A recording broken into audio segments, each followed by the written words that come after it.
Oh, God. Can Alright, you lads, how's outside? it going? There's like a just like a street bike meet going on outside Oh, my God. house. Bunch of street bikes just ripped through. Oh, And I have to shut my windows, man. It's like it's like the first nice day where it's been like not windy and like really like shorts weather. So yeah. everybody's just out doing crazy stuff right now. Yeah, round here it's just too hot now. Because, we don't normally get anything higher than 20 degrees during the summer. And that's like the hottest it will get.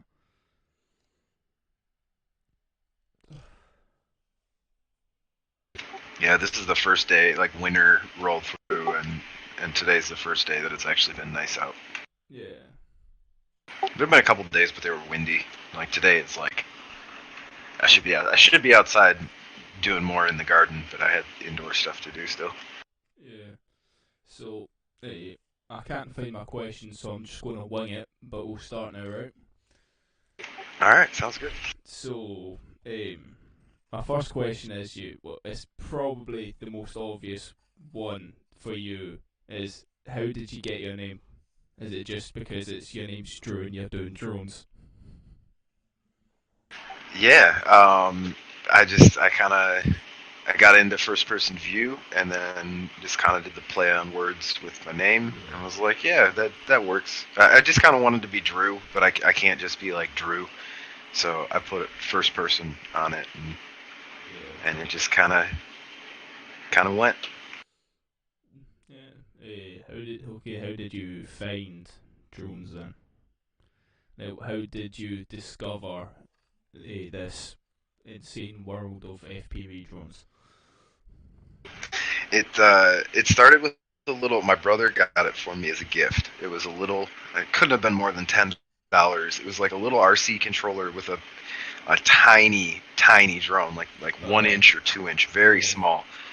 Didn't have a camera on it. It was just line of sight. It flew for like 30 seconds to a minute at a time. But it was awesome. I was like, this is the coolest little toy. You can go like under the table and around the living room. yeah. I wonder if I can put a camera on this. And so I Googled it, and FPV came up, and like some of the first videos I saw were like Mr. Steel, diving buildings, and I was like, whoa, wait a minute, this is what I gotta do. I feel Okay. like Steel's probably one of the first ones that everyone sees. Yeah, it was. It started with like a building dive or something he did, like video game in real life or something. Yeah, One life, real life video game. I don't know. And then I saw Johnny FPV dive the the Burj Khalifa, the world's tallest building. yeah. And I was like, okay, yeah, this is sweet. How do I do this? I, you know, I fly on Johnny props, but I've never actually watched the Johnny FPV video. That's something I've got to watch soon. So, I think the first guy I ever found was, I think it was either Oh My God or a drib. I just saw one of their Okay. videos and like, well, it took me about a year to get into it, so I could. I think the first time I saw so the first time I saw Uma was when he dove Oh, the the double jump. um yeah, that was the I think that was like everyone's first encounter with him. Yeah, At least mine was. I was like, whoa, dude, what did he just? How did he pull that off? Holy cow! yeah. Right, before I forget about it, speaking of Oh My God, what do you think of the 250? I honestly haven't seen it.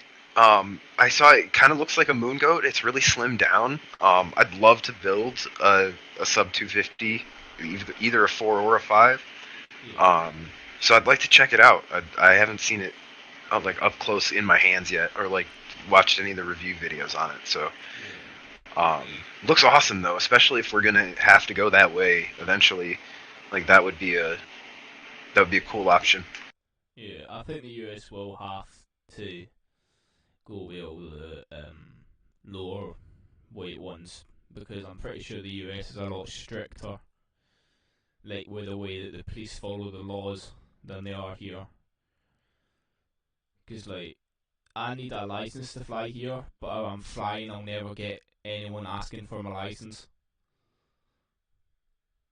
Does that make sense? I've never had any issues with like I've had a couple cops come up. I had one issue with a lady who called the police on me, but she ended up getting arrested because she lied to the cops when she called them.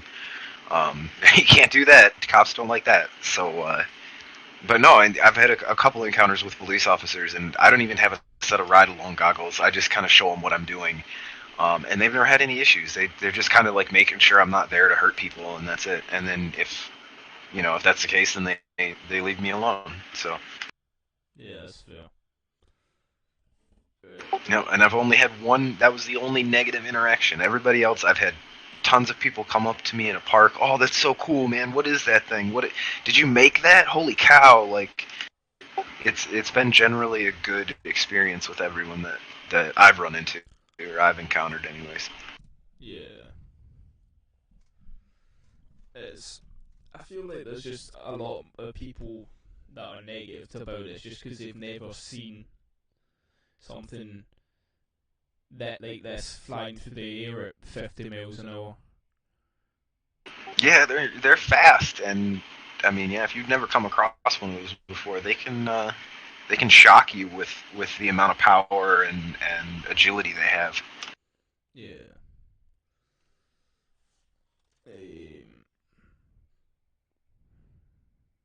No, should I find my questions? What's my own questions? What did you go to college or anything?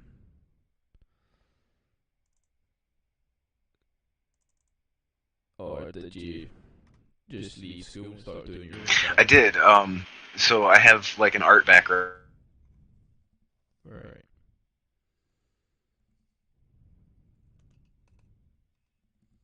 From the Air Force. So I just kind of, between those two, I just kind of went and started doing my own. Yeah. That I did for them. I do resumes and business cards.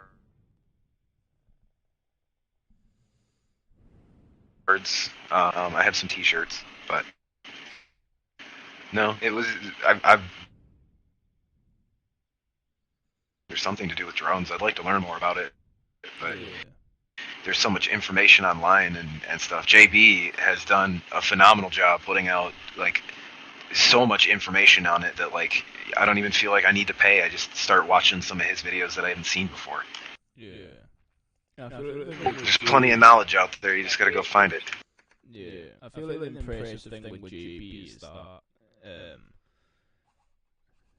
he became the guy that, like, when you talk about something, I was talking about it with, I think it was Ciotti. He said he wants to be the JB of micro drones, and it's like he's turned into the guy that's like, that if you're in a fight, say that I want to be the Conor McGregor of this.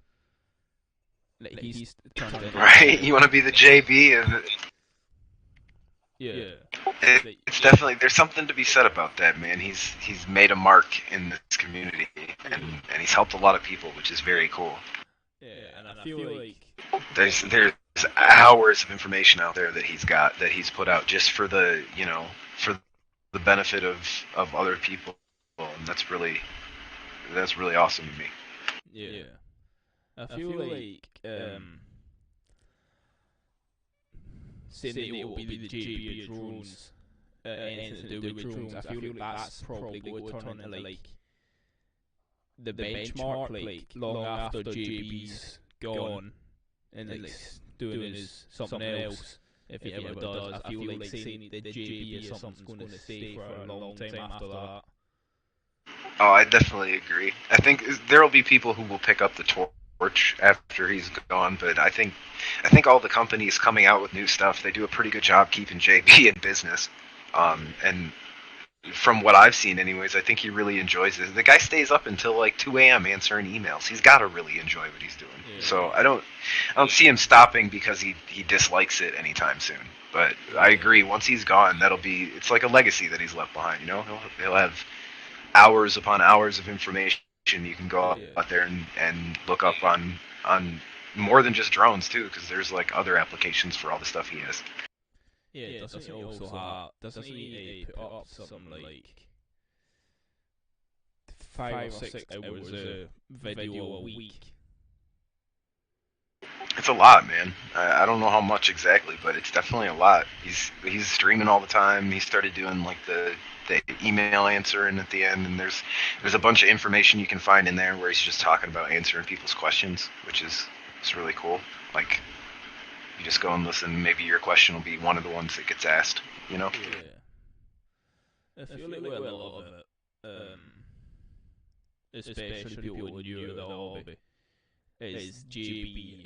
Well, I know when I started having like JB there with the emails and stuff, that's the thing that kept me from giving up on it. You know. Oh, I was so heated that my RXSR wouldn't bind, and it was because I put it in like the wrong mode or something. And I asked him real quick. I was like, "Hey JB, I real quick, I can't figure this out." And he was like right there. He's like, "Yeah, just hold it down for 3 seconds and then try it again." And it worked. And it was like, yeah, I feel the same way. I had that same experience where it was like at the very beginning where everything was so frustrating, and it's like, what little thing did I screw up in this series of events to not make this work? And he knew exactly what it was and helped me right out. So it's like having a cool dad there to be like, yo, hey pops, what happened here? I can't figure this out. And he'll be like, oh yeah, you just gotta do this and this and this, and then it'll work perfect. Yeah. So I've definitely learned something for a few days. Yeah. For what I'm watching one of your things now, one of your videos, and do you fly with Super Deluxe? Because I'm pretty sure I remember this being one of the spots for one of his videos. Or is it all baseball diamonds just look the same? No, I don't. They might, yeah, the park might just look the same. One of the newer videos, if it's got baseball diamonds in it, that's a park that I found. I've been flying for like a year now, and I didn't even know that was there. It's closer to my house than the other park I was flying at, and it has power. So it was like this like unicorn just sitting there, untapped, full of potential. And now that's starting to get warmer. There's a golf course next to it. There's a bunch of golfers there now, and I can tell they're already not too pleased about the drone. Yeah, well, free country, man. Exactly, yeah. You play golf over in your field, and I'll fly in mine, and if the noise is bothering you, then I'm sorry. Still be yours. Just leave me alone. Yeah? Right? I stopped flying in the golf course when there were people playing on it. Like, golf courses are really fun to fly though when there's no one there. They're like really open. They got trees spaced out of them. They're really fun. Yeah, I'd like to fly a golf course one day. It's mad that and the country where golf was invented. Don't think there's any golf courses in my city. There's no place you can go play golf. That might just be because I've never looked for them, but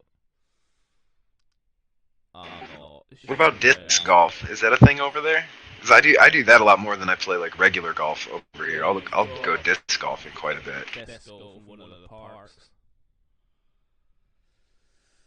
That they've got these insane shots that are like 2, 3. I think one of them's even like 400 meters away. Oh man. And like it's like round corner or something.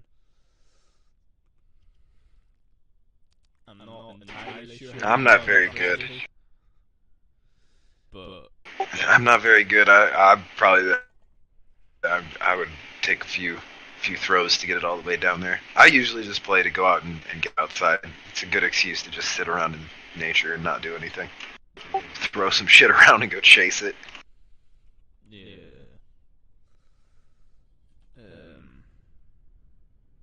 What other hobbies have you got?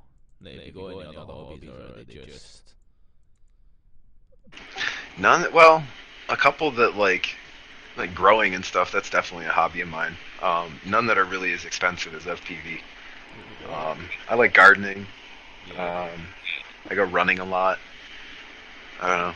I'm a big cannabis connoisseur. Was in the cannabis industry in Michigan for a few years.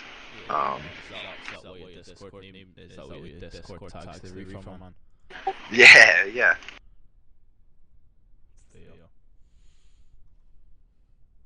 Yeah. No, I got big into growing, and then it turned into like a hobby outside of just growing this. So now I have like banana trees, pineapples, I have chocolate. What else do I have? I have giant sequoias in my room. All kinds of stuff, man. Coffee, aloe. I don't know. I just am Yeah. like now. I live in a forest. It's great.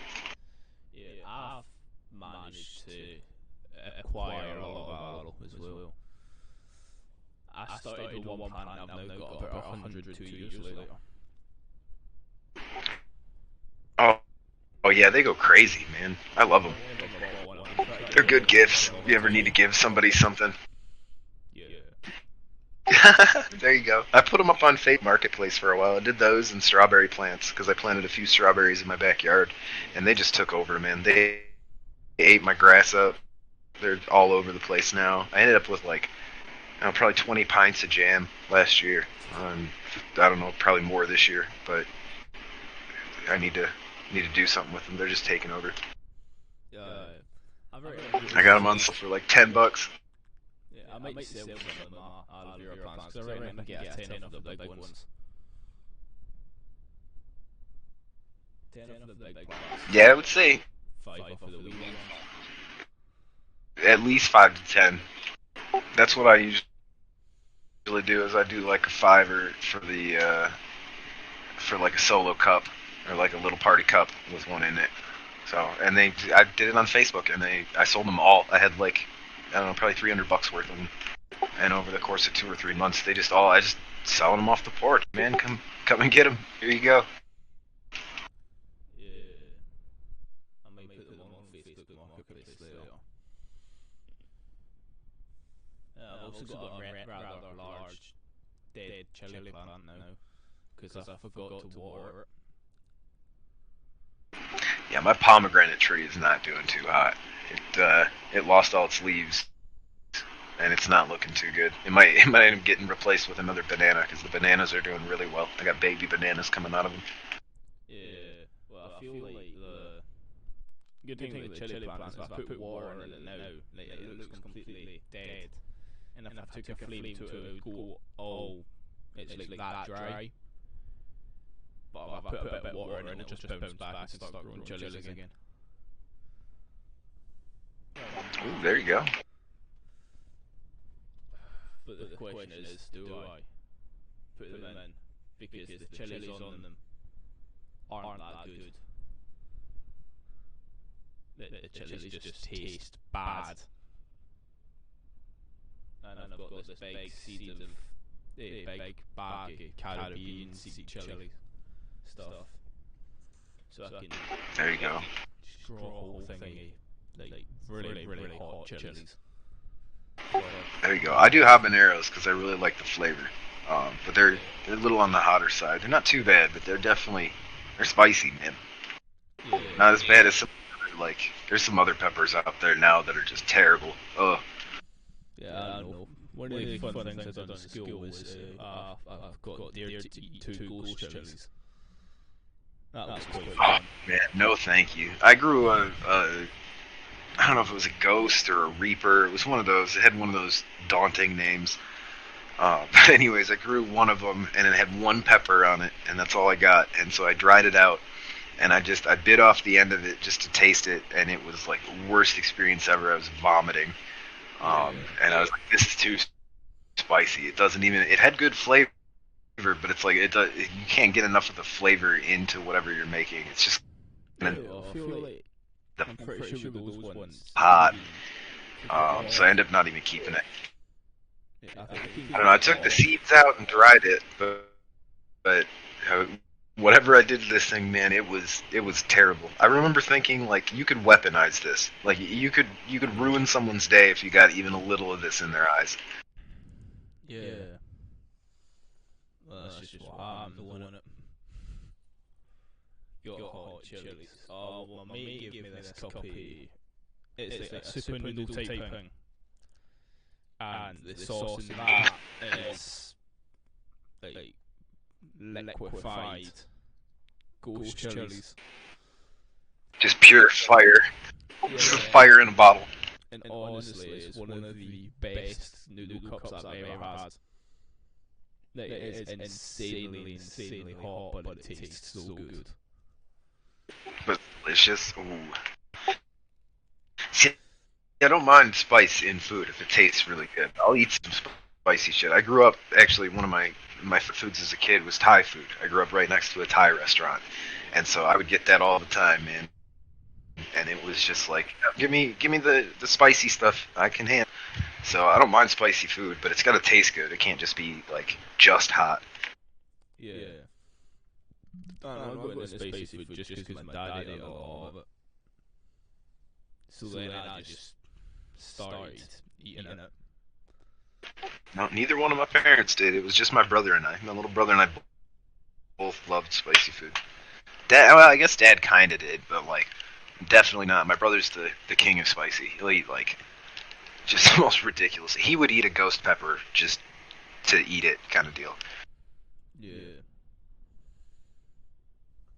The only time I'll ever eat ghost pepper again is if I lose a bet. Like, on its own, I'll probably cook them into something.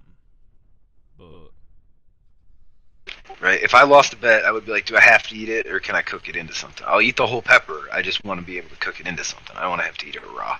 yeah. Well, there's also a bunch of things that you can do with them to make them less horrible, because it's all oils, so if you put something in it, dissolve the oils, then it won't be as hot. That's why milk and all that works, isn't it? Because milk dissolves oil. I heard alcohol helps too. It was something because it like thins the oil. Yeah. I don't know. Maybe it's the opposite. Maybe it makes it worse. I don't know. No, I've heard that alcohol helps. I know that sugar. I know helps as well. from experience. From experience, a good beer with some spice will definitely help quell the heat. You know. Yeah. I've heard sugar a lot as well, because if you eat a lot of sugar, then it overwhelms your taste buds. Then it's not spicy. I wonder if there's a thing that like, because there's like this thing that turns stuff sweet. It's not supposed to be sweet. It's like bitter stuff into sweet on your taste buds. I wonder if there's a way to like to science hack your taste buds so that they don't feel spicy. I wonder if there's like a coating you could put on them. I don't know. Things I think about throughout the day. Probably. I'm sure if you've done enough drugs, it wouldn't be spicy. Right? Yeah, you could cook it enough crack and you just cook all your taste buds off. You won't feel a thing. Exactly. But then you don't taste it, so it's really worth it. Right? I read that coal miners used to eat spicy food because they couldn't taste anything else. I wonder if that's the case. I mean, yeah, because it's like all the suit and stuff, wouldn't it? That would coat your tongue. And maybe that's the trick. Maybe to become a spicy food eating champion, you have to work in coal mines for like 10 plus years.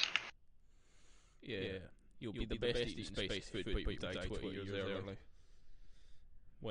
Right? They pay you a lot though, man. I remember out in Colorado, you could go get a job at the coal mine and it was like $30 an hour almost. It was quite a bit of cash. Yeah, that's a lot. Yeah. Shit, that's a lot of tabs. What made you start putting stuff on YouTube? Was it just like, just started going Yeah, my mom. Mom straight up wanted to see what the drone flights look like, so I started playing around, and I already had like Adobe Illustrator and Photoshop and all that, so I had access to Premiere Pro. I was like, I'll give it a try. I'll see what it see what it does. See if I can make a video. And so yeah, it just turned out like I put a couple of them up, put a couple of videos of like trying to tune some stuff up there, to, like have some people help me out. And then yeah, I just started like putting up more videos. Everybody's like, "Oh man, you're kind of you're getting good. This is kind of cool. And so I was like, all right, I guess like it was a confidence boost. I was like, okay, I'll put up some more. Yeah. Somebody the other day was, it was the comment specifically was like, it's hard to make park flying look good, but you do a pretty good job at it. And it's comments like that, man. It's just like, heck yeah, thank you. Like, I appreciate that. I'll keep trying it, even though like for myself, it's like, oh, it's this park again, dude. Like everybody's probably sick of watching me fly this park. It's so boring.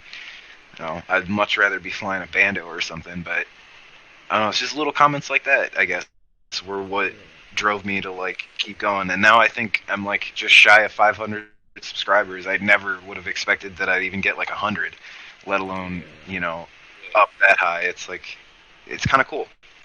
Yeah, well, yeah.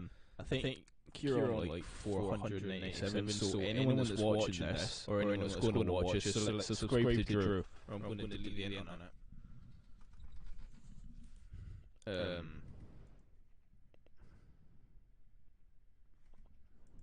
I had a question, but I forgot it. Yep. Go ahead, take your time. Remember, I'm rolling up a joint right now, so yeah. Oh, yeah, that's what I was going to say. Well, I think the good thing with you to flying parks and all that is that you find all the little things that can be used as an obstacle. Because I'm watching the one announce that you're using all the fences and stuff as an obstacle instead of just being there. You know? Yeah, there's a lot of stuff. Like I think some of the cool stuff in parks is like it's empty. You can get close to stuff. There's not really like. So what if you chip some paint on a swing set? Nobody's gonna complain about that ever. So like it gives you an opportunity to go and look for some more technical lines and try and find some stuff. That's not just like in the middle of a field or whatnot. So I try to at least do that in my videos. Try to find some more technical lines. Make them interesting. They can be like, oh, I didn't expect you to go through that. Holy cow, how'd you sneak through that? Yeah.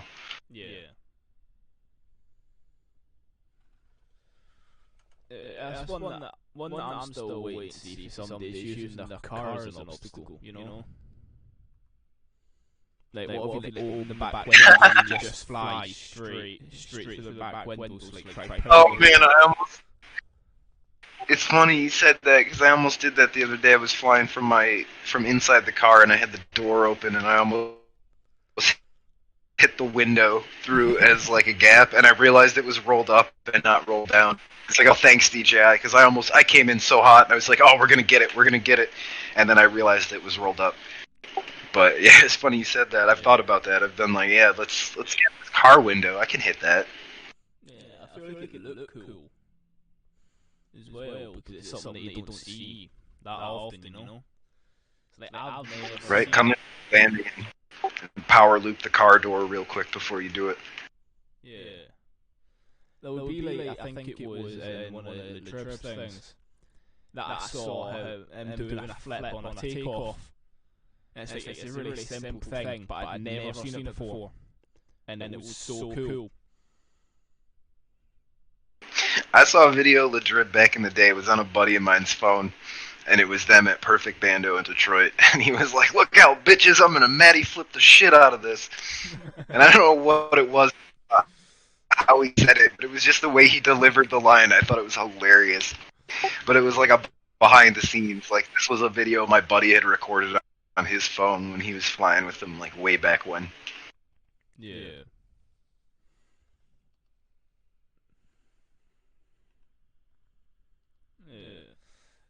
Oh, that's something I'd love to like be able to. I'm not even sure what to call this. Interview, I guess. Interview on this one do. I think it'd be sick to get to talk to like. See, probably anyone that's been on Rotor Riot, because that was like my. Like I would watch every video from Rotor Riot. Then after I'd done that one, I'd go back and find ones that I haven't seen. It'd just be like so surreal. Right, I like the older Rotor Riot videos. Like back the one that Bot did, the Philly corkscrew one. I wish they did more of those. That whole series, that was awesome. The artistic quality of that video was incredible. It was funny. It was really interesting. It was cool to see them play characters, but also like play themselves, kind of. So I wish they did more of that. I liked like the older Rotor Riot crew. They're good pilots now, but like the content that they were putting out before, when it was like the older Rotor Riot, that was what I found interesting, and that's why I kind of followed like those pilots out as they kind of bridged out. Yeah, the one that I really, I don't remember what it was called, but I think it was a Schizo, Vortex, Drew, and somebody else, and they were doing like a sort of drone bingo thing around. I think it was LA or something. Like, Oh yeah, yeah. It was like a drone scavenger hunt. You had to go do like they had a list of like power loop fucking donut or something. yeah, Yeah, I that's remember it. that. That was a cool one. Yeah, also like the one that was like what's it called? Had to go find all the balloons in the empty supermarket, not supermarket, shopping centre. I think that would be really fun. I thought of a game. You go in the woods and you go hide some balloons in the woods, and then you got to go find the enemy, like Battleship almost, but Oh like yeah, you got to go find the other person's balloons that they hid and pop them with your drone first, and then the first person to pop all the balloons fucking wins. That would be a pretty cool game. Fucking, we need to make that happen eventually. I'm gonna write that down. yeah. I I'm think gonna remember that. one that I think would be really cool is like see if we figured out a way to like do laser tag with drones. So like if you get hit with a They laser, have the that. drone stops, but we can make it go down in a way that's not going to break something. Yeah, what I thought about was like doing it, but it like knocks your fucking like wipes out your P gains. So you just like eventually you just have no fucking control over the drone. It's just like, oh god, this is terrible, Yeah, and again, or something like that. Like if you get hit, it like damaged by like dropping your yaw P by like 20, it would make it. You could still fly it. It would just be like really blown out and not precise. actually, yeah, that sounds like a lot of fun. Yeah. It'll get there, man. Eventually, we're gonna have there'll be like augmented reality in the goggles and fly through like virtual gates and stuff. Be able to go just set a racetrack anywhere. I feel like that's something that's going to happen. Like we could do that now, especially with all the DJI stuff.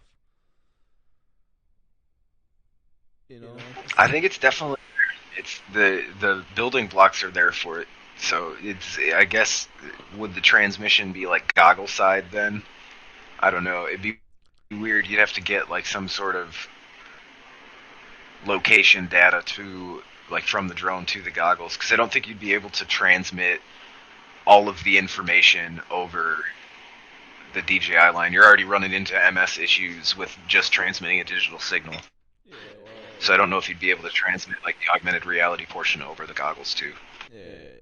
I think they'd all be on client side, like on the goggles, but you'd use GPS on the drone.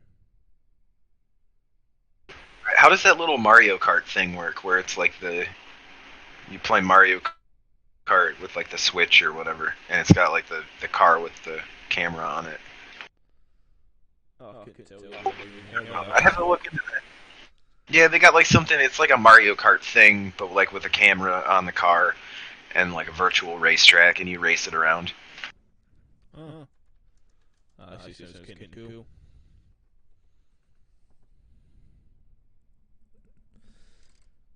Yeah, it's like I personally am not a fan of the DJI system, just because I like the idea of just having all mass, like just Like, see, I'm not sure if you might be able to do this because I've not really been keeping up with it. But see if you could like have DJI things just the VTX and not any not have it be your a flight controller and all that stuff. Like, I feel like I'd use it a lot more then, and if it wasn't so overpriced as well. Yeah, the price definitely hits pretty hard. It's like minimum 150 for your drone just for the video system, which like you can get a really high end analog system for that price, and you're almost not even going to get there, like unless you're like really pushing what you're getting in there. And the goggles, they're pretty comparative to like a pair of Orcas or a pair of HDOs. So really, my big complaint with them is like they're known to have shitty values as a company, and they're taking over an even bigger market share in FPV, which is not going to be good because it's going to result in less things becoming an option. You're going to have to use DJI, and they're only going to have 2 VTXs, and we already see it right now. It's just if it continues along this path, it's going to be more of the market going that way, and I don't want to see stuff like that. I'd like to see open source. As soon as there's an open source digital system, I'm going to switch to that. Yeah. Like as soon as I can get it working and get it going and it works well, I'm going to switch to that because I don't want to have to be stuck with DJI's technology. They already make you tie your name and information to all your units when you register them. So if I accidentally put it through a window someday, like I'm going to be liable for it no matter what. My information is already tagged on that air unit. So they're already in a way registering you to your drone. So I mean, I don't want to have that level of I guess oversight on my FPV drone. Yeah, the last thing I want is a fucking offense, dude. Yeah, I personally don't like DJI as a company. Just because, like, I don't know, the cinematic, I don't even know if we probably got a cinematic drone. I've got now the Parrot Nafi. I'd say that's on par, if not better, than a Mavic. And it's £500. For like the best one. The more I learned about DJI, the more I started to hate the company because, like, yeah, they were a cloning company that like took everybody else's intellectual property and sold it for cheaper, and then wiped them out of the business and took over their market share. So and it sucks because I gave my money to them in the beginning, not knowing this was the kind of company they were. I was just like, oh hey, cool, this is a cool digital system, and I want good video, and the experience of flying this is incredible, so I'll buy it. Not knowing that I was giving money to a company that's gonna like harm the hobby later on down the line. So it's like as soon as I can find a better system, I'm out of DJI. I'm gonna get rid of it, and I'll switch to something else. Yeah. For right now, I can sit in my room and I can drive my drone around the block at like street level, and it'll penetrate through all the houses in the neighborhood, all the buildings and everything. So like it's an extremely solid system. So. It's kind of hard to find something comparable. Yeah, it's like, I hope what's a Frost, Bite Frost, or what is it? I hope that gets like that level. Right, Airbite's looking real good, and they've got the option to go in whoops too. So that's definitely a plus for SharkBite. They're coming up, and I know that somebody was talking about an open source digital system the other day.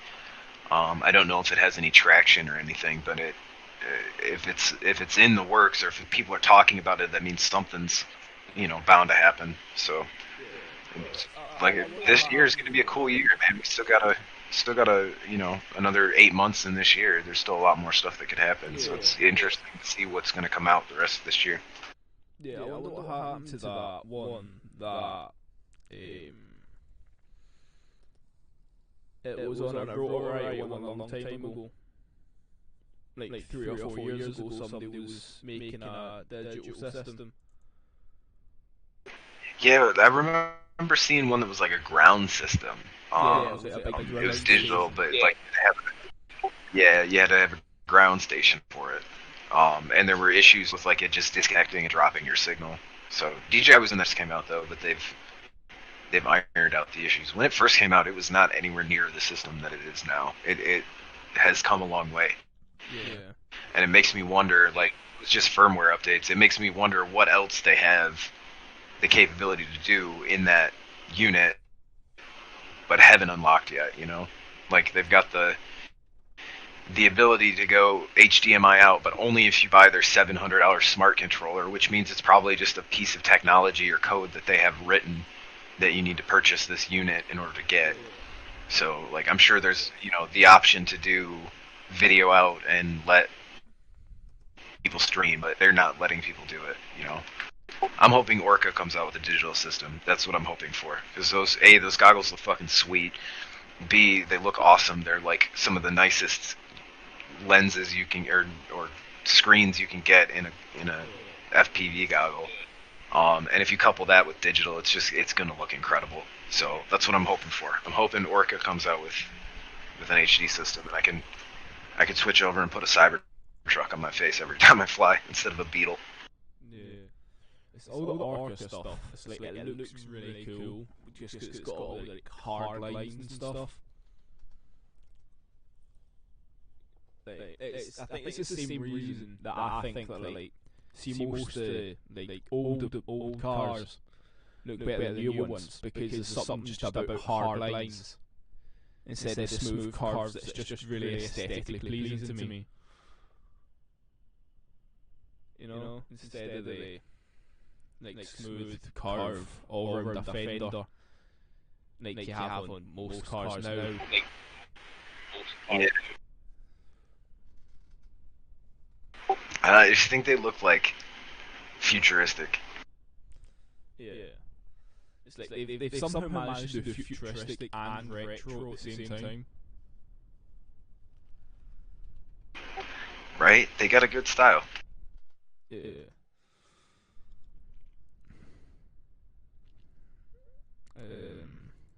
So hopefully DJI hasn't taken enough of the digital market that when a new system comes out, it will actually be viable and people will want to switch over.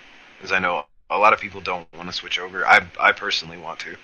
I'm looking for a lighter option than what there already is because they're still like for what they are. The Caddx Vista is still heavier than an analog setup. You can still get a lighter quad on analog.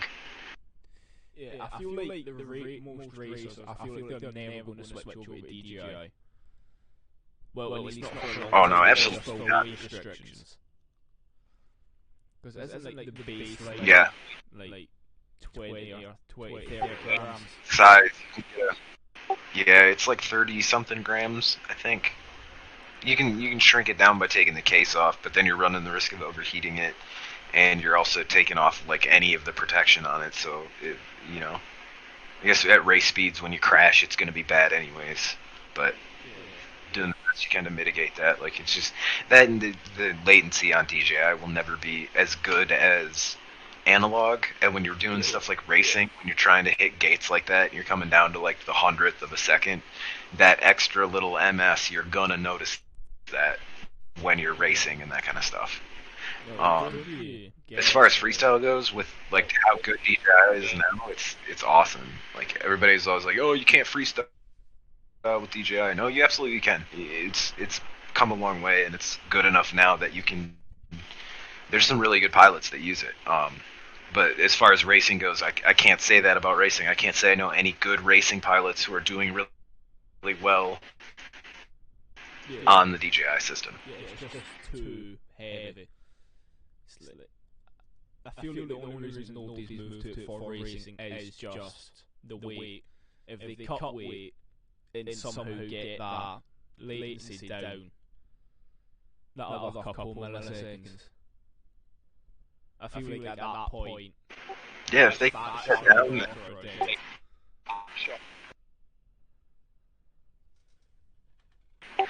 I don't know if they'd be dead because you can still.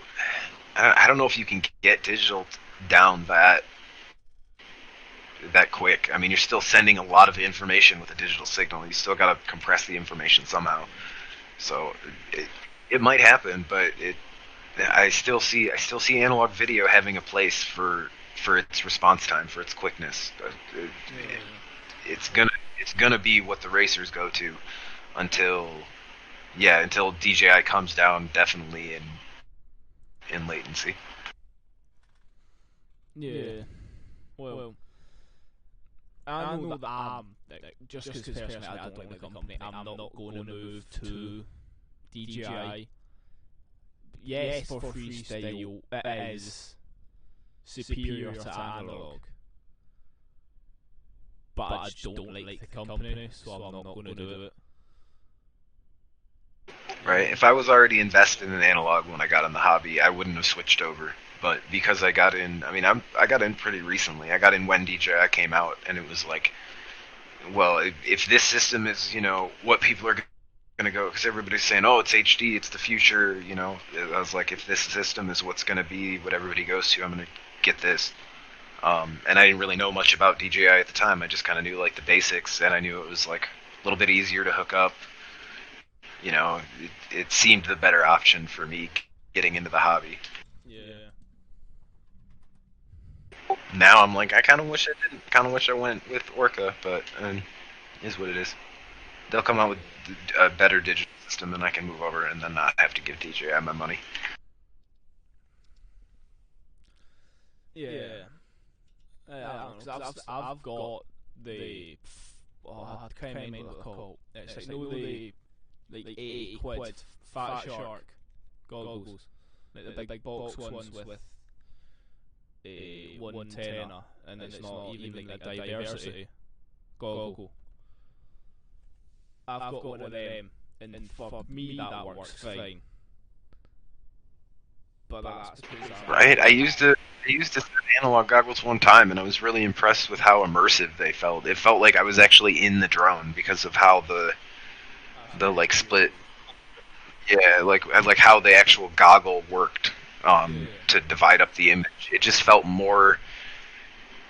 I don't know, like more in depth, I guess, or like more like I was in the quad. I don't know. With DJI, it definitely looks like you're staring at like a screen on a video game, and it's really close. Yeah, well, it's for me. I'm not sure how well they'll hold up for 5-inch because I've only flown. Like I've had a 5-inch for longer than I've had a tiny whoop, but I got my 5-inch working after a good bit after I bought the tiny whoop, and now that it's working, we're in lockdown and I can't go anywhere to fly. Oh man! So you've been flying the tiny whoop then? Yeah. Well, I was flying it. Then I flew it like 2 or 3 times. Then I took the module out of my Tyrannus, put it back in. It's not working anymore. So that's a thing. But I'll figure it out eventually. Hopefully.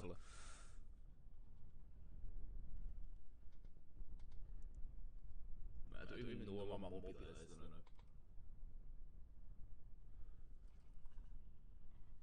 I try to keep all my drone stuff contained in the basement, man. If it starts coming out of the basement, it'll take over the rest of the house. I gotta keep it all in its place down there. Yeah, I just keep all my drone stuff in my room, and it's like all I try to keep it contained to the one desk, but it's moved to the other desk, and now God knows where else. Oh, my computer's about to die.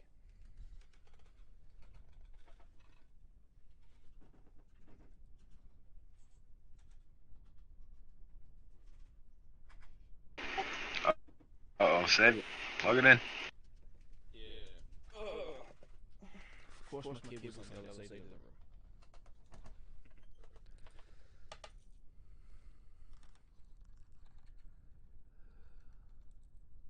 There we go. One downside to streaming off a laptop. It will die. Mine, I don't even think I can unplug mine anymore. I think the battery is stuck on it that if I unplug it, it just dies. Yeah, I have mine plugged in pretty much the whole time because I've got a second monitor and like an audio interface plugged in mine for music stuff. So mine just kind of stays on my desk. Like, it is a laptop, but I use it like a desktop.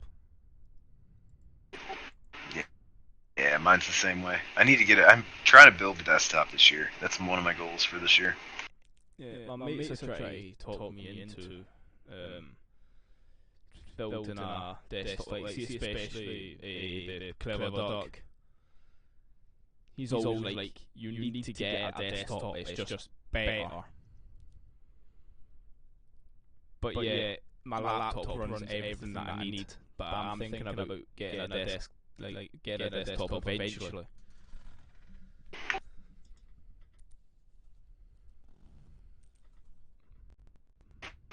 Yeah, with the chip shortage, I was gonna try and build one, but I heard like it's impossible to get a graphics card right now, and it's just way overpriced. So I think the best option is just to wait. Yeah, but it's definitely this laptop is like on its last leg. I think half my keys are missing. I use a separate keyboard and mouse, anyways. Yeah, the only one I've got missing is my J key, which is probably doesn't sound that irritating until you realise how often you use J.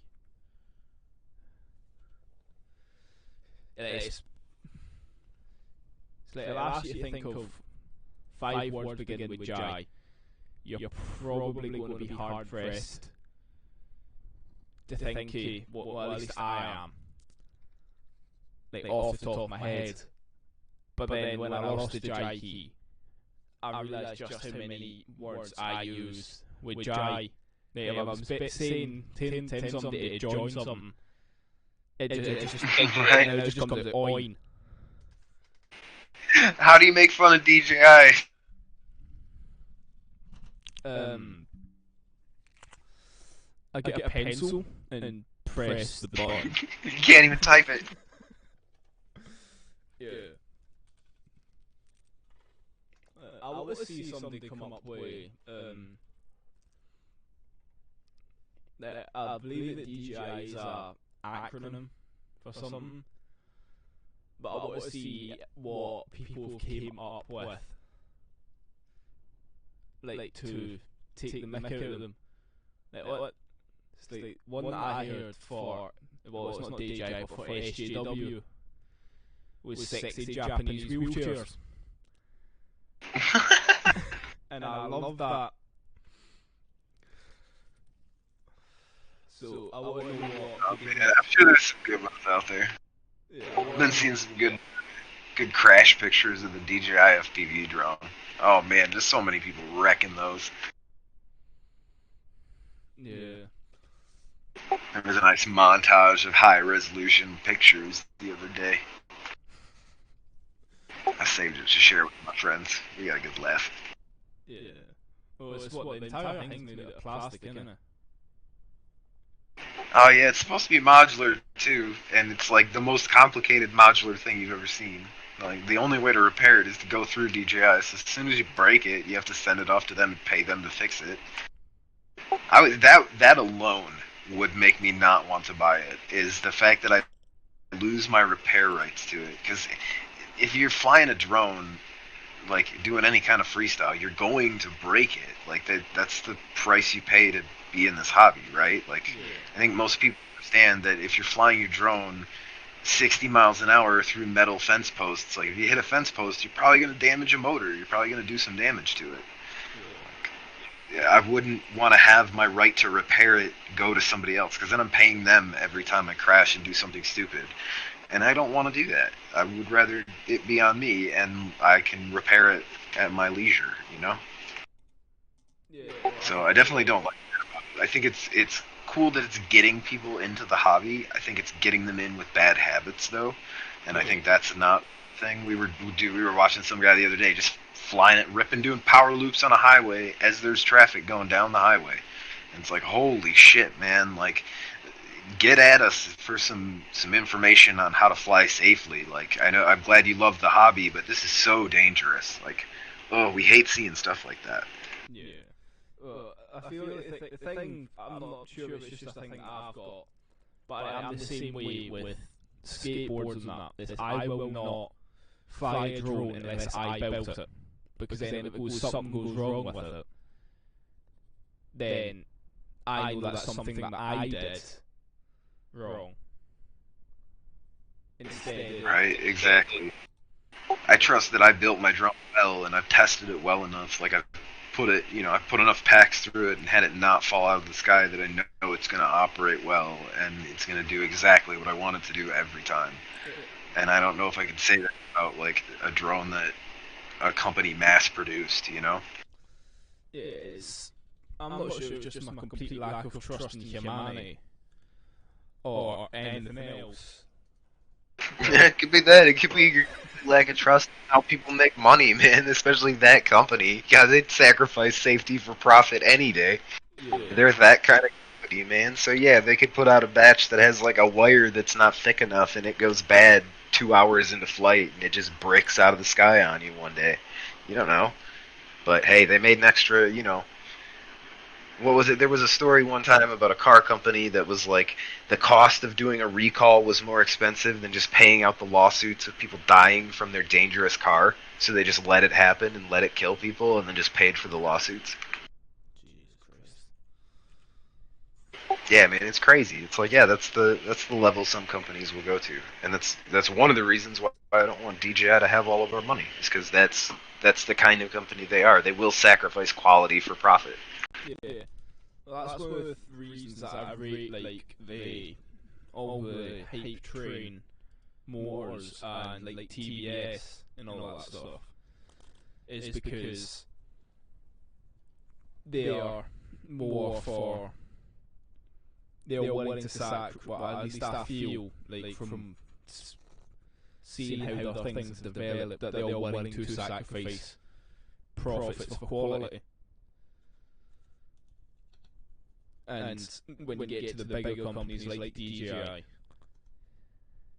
they don't care if the thing will come to you and your battery will blow up, as long as they make money and don't lose money on it. Right? They can sell you $150 battery. They don't care if it dies in a week or catches on fire. They'll sell you another $150 battery. Yeah, I feel like especially with that. Could you imagine paying $20 a set of props every time you need new props? For me, it would cost me $100 to fly every day. They're $20 for a set of props for that DJI drone. Yeah, that would break the bank for me. I go through 3 or 4 sets of props every time I take packs out to fly. It just happens. They just get chewed up. I couldn't imagine spending $20 a set on props. Oh, it would make me like this is too expensive of a hobby. When in reality, you can go on Heli Nation, I think, a deal where if you get them in bulk, you can buy props for like 50 at a time and pay $2 a pack for them. So I did that with peanut butter and jelly props because I was like, I love these things. I'm gonna fly a bunch of these. Yeah. I just bought a bulk pack. $20 for props. My props are $3.50 for a whole pack. Right, and you can get them down. Yeah, you could get 10 sets of props for the price of one set of props for the DJI drone. So yeah, that alone is gonna, that forces some people out because they're like, yeah, I can't even afford to fly this thing. I crash it every time and I break the props and this is so frustrating and I wish there was a cheaper alternative to DIY drones. Welcome to, have you heard about BQE.io? Welcome to the real FPV drones. Yeah, exactly. Go get yourself something that's got a little carbon fiber to it, and the props are only $3 a set instead of 20. The batteries are only $25 instead of 150. Yeah, our drones might not. Well, depending on who you ask, because I think they look mint. But our drones may not look as good as DJI drones do. But they'll outperform them for anything, any day. Absolutely. There's no way a DJI drone could. I don't even think DJI lets their drones go as fast as a FPV drone could go. I think they put a limit on how fast you can fly them. Now I don't know. They might not have that on the FPV one, but yeah, you're not gonna be able to do 99 miles an hour across the field with a DJI drone. Yeah, it's like one of the things I love about FPV drones is like I could dare ask go. I would put a big 6S barrier. I could dare ask go race a supercar down the street if I wanted to with that drone. I'd like to see you do that with a DJI drone. Right? No way. Couldn't be done. I wanted to go on the golf course the other day. Ask one of those guys, "Hey, hit a golf ball. See if I can race your golf ball." Yeah.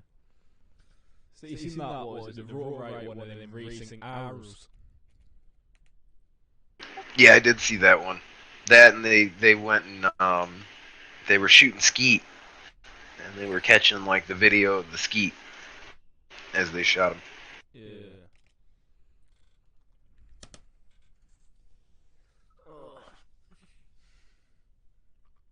As much as I want to bash on them, as much as I'd like the company, but you've got to give it credit though. Like, how many people do you think that's brought into the hobby rather than like, I reckon there's a vast margin of people that are in there now that would have never found out about FPV without DJI.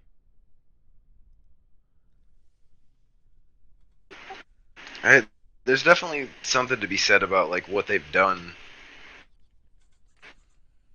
for drones. They've made it commercially available. They kind of did the same thing as like Walmart, though. They ate up a bunch of small companies to make a cheaper alternative to them, and so it's like that's all we have now as an alternative. There's other drones, but the majority of people, if you ask them to describe a drone, they're going to tell you exactly what a DJI drone looks like. That's what their experience with drones is. A buddy of mine, from where I live, he was asking, hey, what DJI drone do I get? And I'm like, man, you don't get one at all. What are you talking about? But he was trying to get into drones, and his first inclination was DJI. So they've definitely made a big name, and they made it easy to get people into the hobby. I just don't know if it's when it's that easy, people don't take the time to learn the basic safety features. They're just like, oh, cool, drone, look what it does, brrr, and they send it up in the air, not thinking about the repercussions of what could actually happen when you're sending something that heavy that high up in the air. It's got to come back down. Yeah. So, and that's the biggest thing with them is like they have some safety features, but you can ignore them. You can choose to ignore the safety features on the drone and go past, when they tell you to stop. So it's, for the most part, it's like this, hey, don't do this. We're over here in the corner, but they still let them do that. They don't like. I don't know. If you're building your own drone, you're doing more research in it, you're learning more things, and you're coming across more people talking about not just what the drone can do, but the safety aspects of how to fly a drone correctly. And so I feel like when you get into it as a DIY hobby, you learn more of the safety issues first, as opposed to like DJI. It's just like, oh, cool, look what I can do. Yeah. So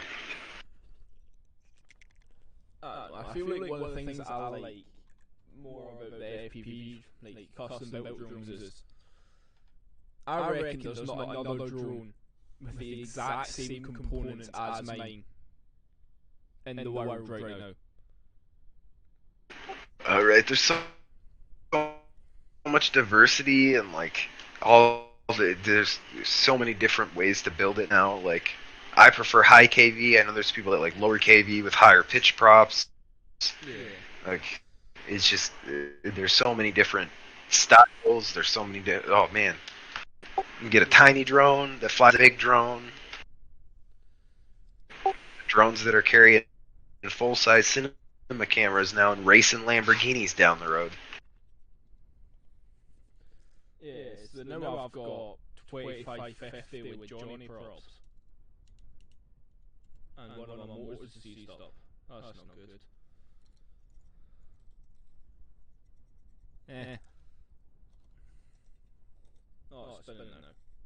I got a bunch of 2000 kV Brother Hobby motors on sale. They were like $10 each, so I've been flying those, and I really like them. Um, Yeah. they're definitely a good snag for 10. Yeah, I feel like, well, three of the motors I've got on the now are the Cricket 24 karat gold motors. And they were what, 25 quid a motor? Then one of them is,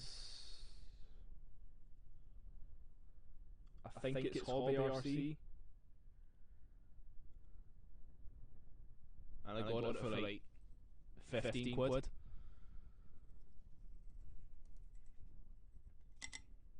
I feel like the Cricket motors, well, yeah, they are better than this motor, but would I say that it's a tenner better, you know?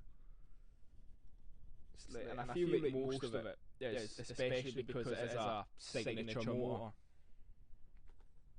I reckon a good cut, well, at least a couple quid out of that is getting put onto it because it's a signature motor instead of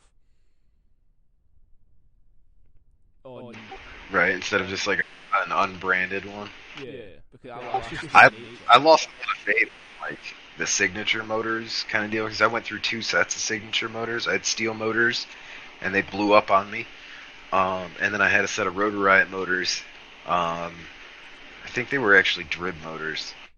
I don't know, but those ones, they had like the shakiest bell. They were just shit. I couldn't get them to tune right.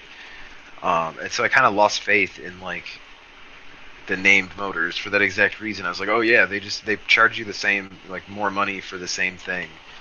It's just a name or whatever. Um, and then I won, I think I won a set of bots motors, and I was like, well, let me try these because they're 4S.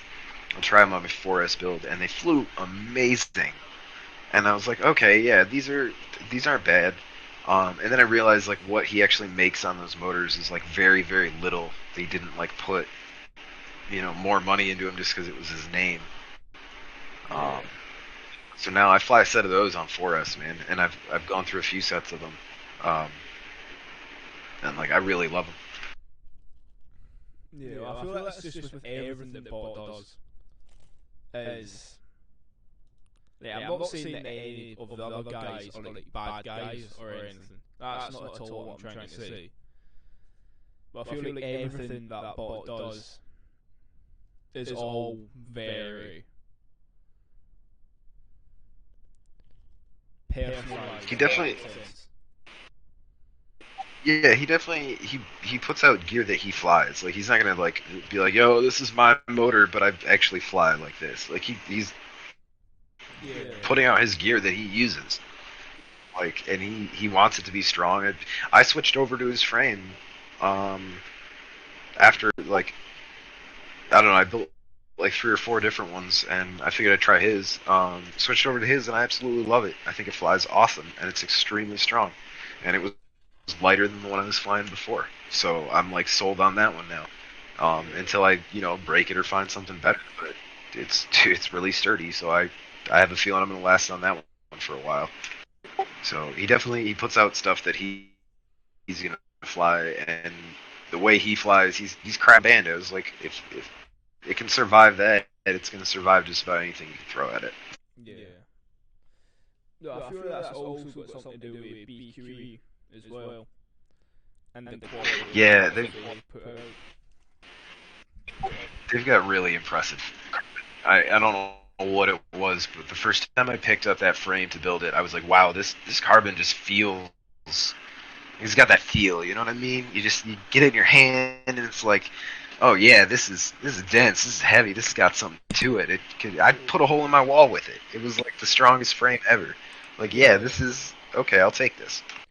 Like, I've got remix now, and I've had a couple other. I won't. I've had a couple other frames I spent. I won't name names, but I've got a couple other similarly priced frames that I paid around $80 to $100 for that I've broken, and I haven't even flown them as hard as I've flown this one yet. So we'll see. I mean, this is Just looking good. Yeah, it's like That's what I like to see, man. There's companies that are making really nice products, and it's going to cause people to gravitate towards them. I know for a while you couldn't get Bot's frame; it was just sold out because like the demand coupled with how good it was, like everybody just wanted it. yeah, it's like I'm not at all down talking like the remix assault. Like I love that frame. Like I know it's from everyone else that I've talked to about it. I know it's reliable. It looks sick, and it's got that true center of mass. Like I'd say it's probably one of the best frames that you can get now. But there's just something like it's I don't know what it is, but like see feeling the carbon of the bandolier on that, like all the BQE stuff. It just feels like you get more Magical, Yeah, right? It's just magical, dude. There's something to it. yeah. It's like feeling it now against the remix one. I'm definitely impressed. Like what I look for in a frame is I look for like, is it resonant? Does it have a lot of noise in it? Is it a stiff frame? Is it a solid build? Um, how well does everything mount? How strong is the overall frame? And how well can I bash it? How well is it going to protect all of my electronics? Are the standoff screws, are they weak enough, or are they too weak? Are they going to bend? Do I need different standoffs? Like, and just overall, I was just super impressed with that frame. So It's that's one of gonna the be things that I look at is when I'm trying to get a frame. Like I got sent this a bandolier from Super Deluxe because I accidentally won a giveaway. And I wanted Super Deluxe was doing a whole bunch of giveaways, man. I won a moon goat from him. That's how I got my moon goat. yeah, and Actually, no, I take that back. I got my moon goat from the the FPV hangout, the Thursday night hangout, guys. Two scoops of crazy and is that spat and broccoli. yeah, hey, no, it's one of the things that I look at is how many reputable pilots can I go out and see with um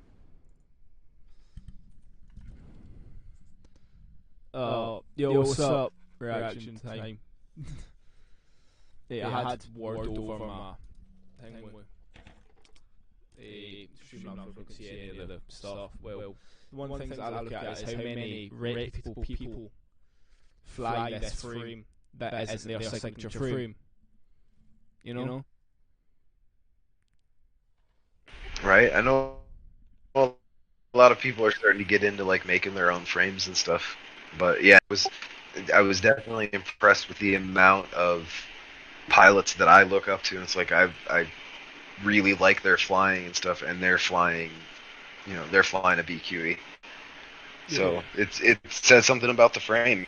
Definitely, if there's that many people doing it, and it's got to be worth a little bit. Like I definitely wanted to try it out. I had found a really strong freestyle frame, but I was like, okay, this one I gotta put it to the test. I can't say that it's not the strongest if I don't try it, and I definitely tried it and loved it. So Yeah. shout out to Uh, BQE, got an awesome. yeah. And a reaction time. I think there's an echo because I've got a external microphone. I think it's picking up from that and the one in my laptop. And I'm not entirely sure how to turn that one off. So I will, until I figure that out, I will forever have an annoying echo.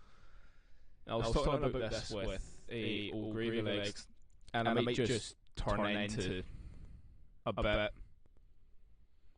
It's like I'll have all this stuff, then I'll just have a shitty echo,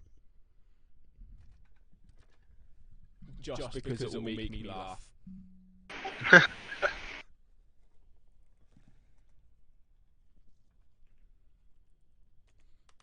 Like, I mean, I will probably fix it, because I reckon for people watching, it's really annoying.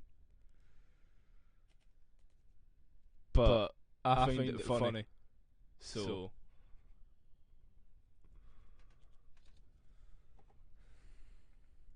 I just run it, man. yeah. Voice so nice, you gotta hear it twice. No, mate, my voice sucks. I should just move to like auto speech things, you know. We can get Right, several just turn stuff it. out. Yeah, just turn into like a robot voice. Yeah.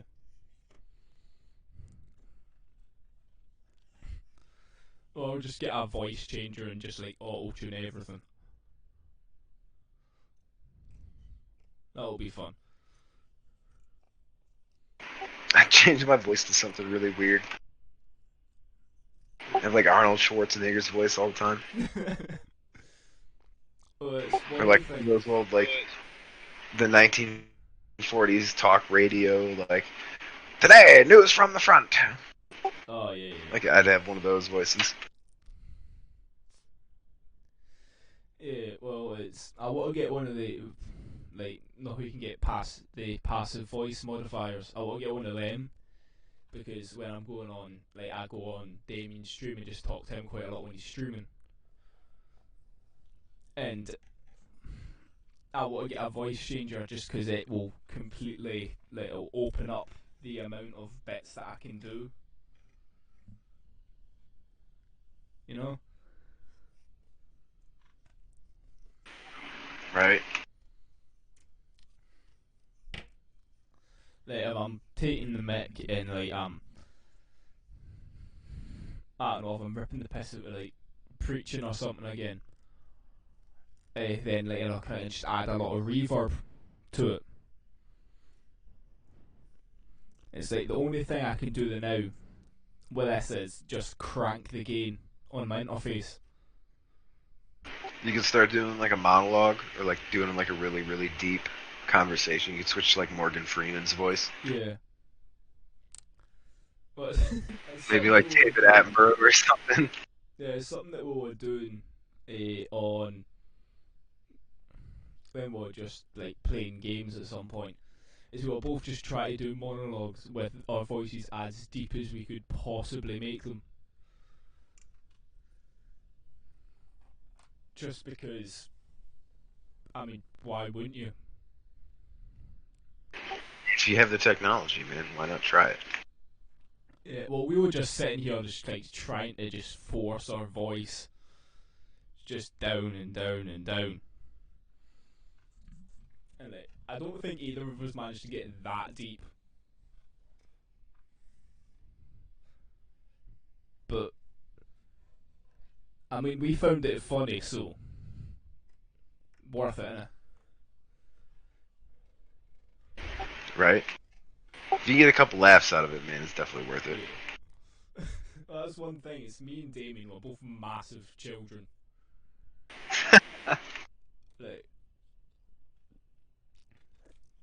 I am too. I try to stay young at heart.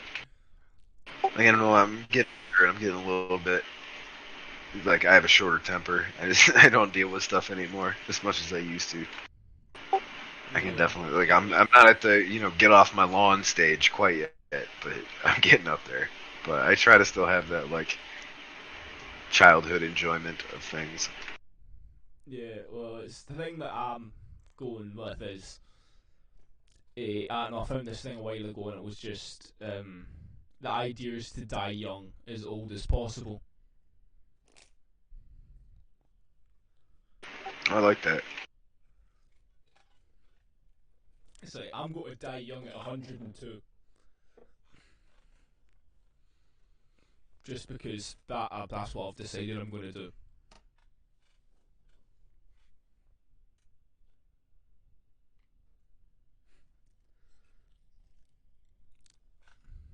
I need to find one of my questions again. Because I've run out of shit to say.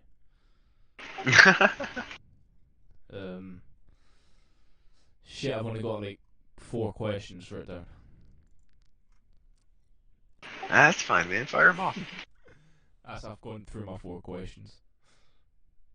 As you can tell, I'm really professional. Oh, that's all right, man. I don't know. Do you play any instruments or anything? No, I used to play violin when I was in high school, but I haven't touched it in years since then. Yeah. I don't know. I quite like to learn the violin. I like the sound of it. You know. Yeah, I really liked it, and it was fun to to learn how to play. I guess it would have translated into guitar well, but I didn't have the hand for a guitar. I have like I can't reach on a guitar, and I can't press down. Like I don't know what it is. My tendons are weird, but I can't play a guitar Yeah. really well. I can play a violin though because it was different. I guess different pressure. Yeah. Well, I don't know. I feel like if I was doing, it, I'd be downgrading instruments because I play guitar now, and I feel like moving from guitar to violin is downgrading in the coolness factor, and especially that I'm at the point, and I feel like it would be more irritating because I'm at the point in guitar now that if you give me time to learn it, I can play. See, unless you're giving me like some power metal stuff that I'm playing at 600 beats per minute, I can play pretty much anything you'll give me. And I feel like just going from that to learning a whole new instrument and like playing it in a whole completely different way, I feel that would just be too frustrating. I don't know. Yeah, I would have to give it a try because Mm. like I guess it would be like the strings are the same kind of on a violin. There's just different like different placement for your hand. I don't know. Yeah. No, I feel If you like ever you'd get the have to. chance, man, record it and let us hear it. I feel like it'd be the type of thing that you'd have to have a really well articulated wrist to play violin. Because like, I've played violin once because I played my mate's violin, and we found out that see, if I put my hand far enough back to play violin properly, my pinky locks. So it's either all the way straight or all the way bent, and there's no in between. So like, I don't think I'd be able to play violin like that.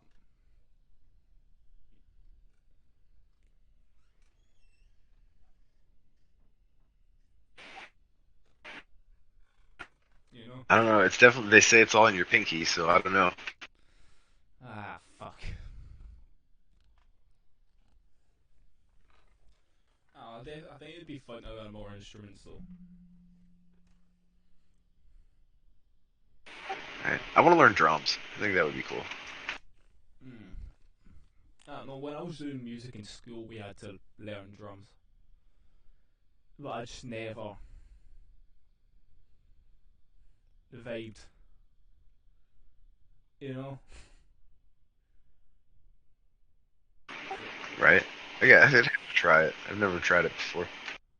yeah, I'd like to expand it because I can play guitar good and I can play piano pretty not bad. Like I can play. I wouldn't say I'm good by any stretch, but I can play like for release and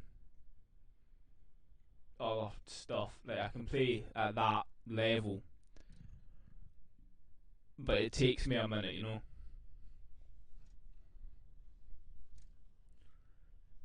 It's like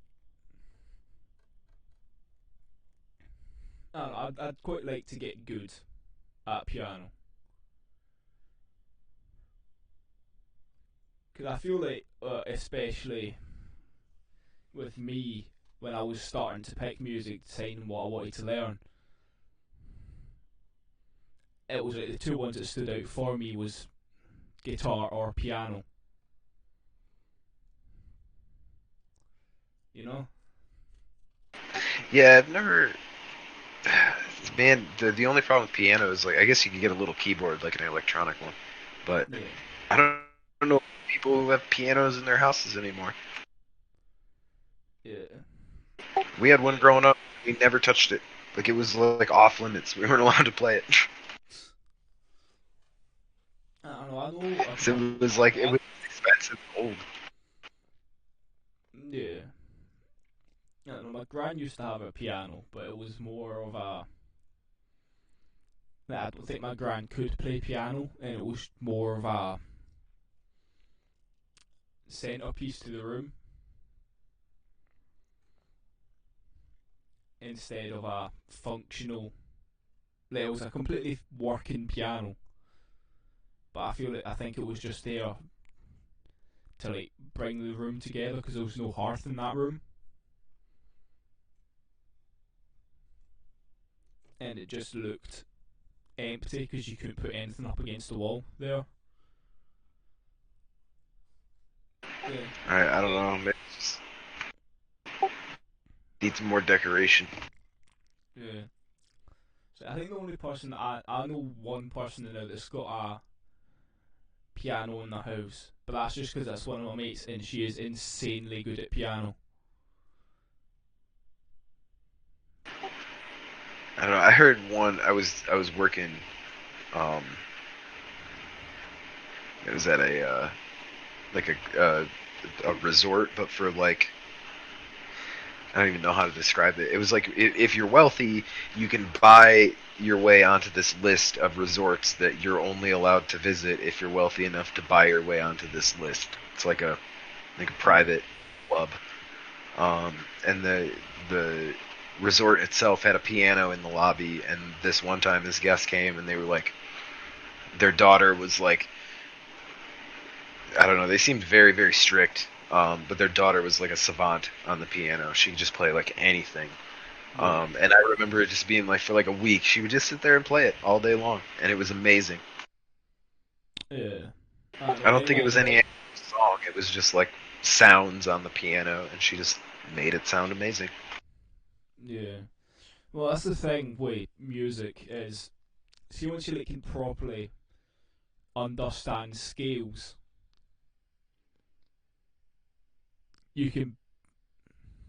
you can just go and play and make it sound good.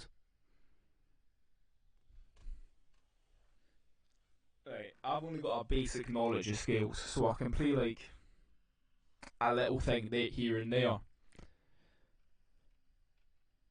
but I couldn't go out and buy Right? an entire. Maybe that's what it was. Maybe she just knew her scales and was really good. But Yeah, I remember being impressed with it. I was like, I don't know how she played that long and make it like not sound repetitive or boring. yeah. I don't know. Anyone in chat got any questions? So feel free to ask,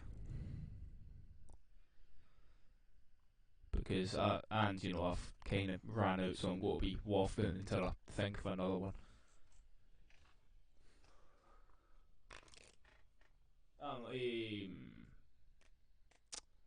What have you got?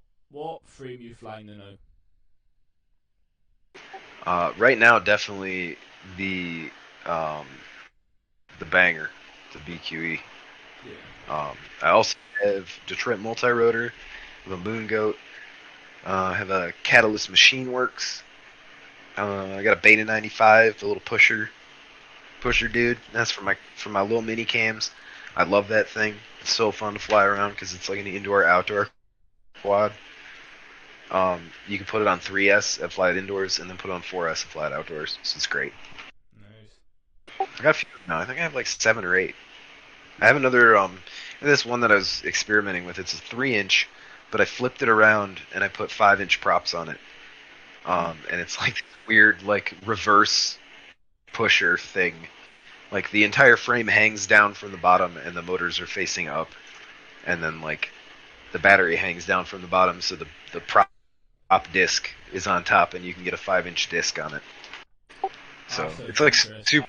It's like it's like 150 grams Hmm. with 5 inch prop disc. So it definitely will get some flight times. fly good? Does it have like a lot of oscillation? No, it flies like shit, and you see the props in the camera. But it's really cool to be able to fly for like 10 minutes at a time. Yeah. I knew it was gonna fly like shit just because like you're pushing a bunch of air into the frame, so you're not. It's not just the arm that's there underneath the disc that you got to worry about. It's like a whole flat piece of carbon that you're cutting air into, and Yeah. when you do that, it has a lot of vibration and a lot of prop wash. Yeah. Well, I But if feel you're just like cruising around the field, it's fun. yeah, I feel like I don't know, because that would, in theory, that maybe a bit of tweaking would work because that's just what the remix is. If you really think about it. I mean, it. I could get it to work probably and fly a little smoother, but it. I don't know. I didn't really want to push it because I've got like a 1507 motor and a 5-inch prop. It's like a little bit too much prop for that motor. Yeah. Um, I won't push it too hard. Maybe though. I've never really like. Maybe I should take it out and freestyle it. That would be fun. Just really give it to her. See what happens. Yeah, go big or go home. If it blows up, then you learn. Can you bash little pot? Let's give you a try. Let's see if you can bash. Yeah, I feel like our little, like, see something like that. Like, if you could get 5-inch on a 3-inch base and make it fly good, I feel like that would be great for bandos because it could be There were a bunch of getting people flying the Bando Slayer, which is like a 3-inch little mini Bando Slayer, but it's still got some weak arms. yeah. Well, I feel like that would be good because getting if you could put a bigger motor on it and you'd be getting somewhere near to that um near to the power of a 5-inch on the wheelbase of a 3-inch.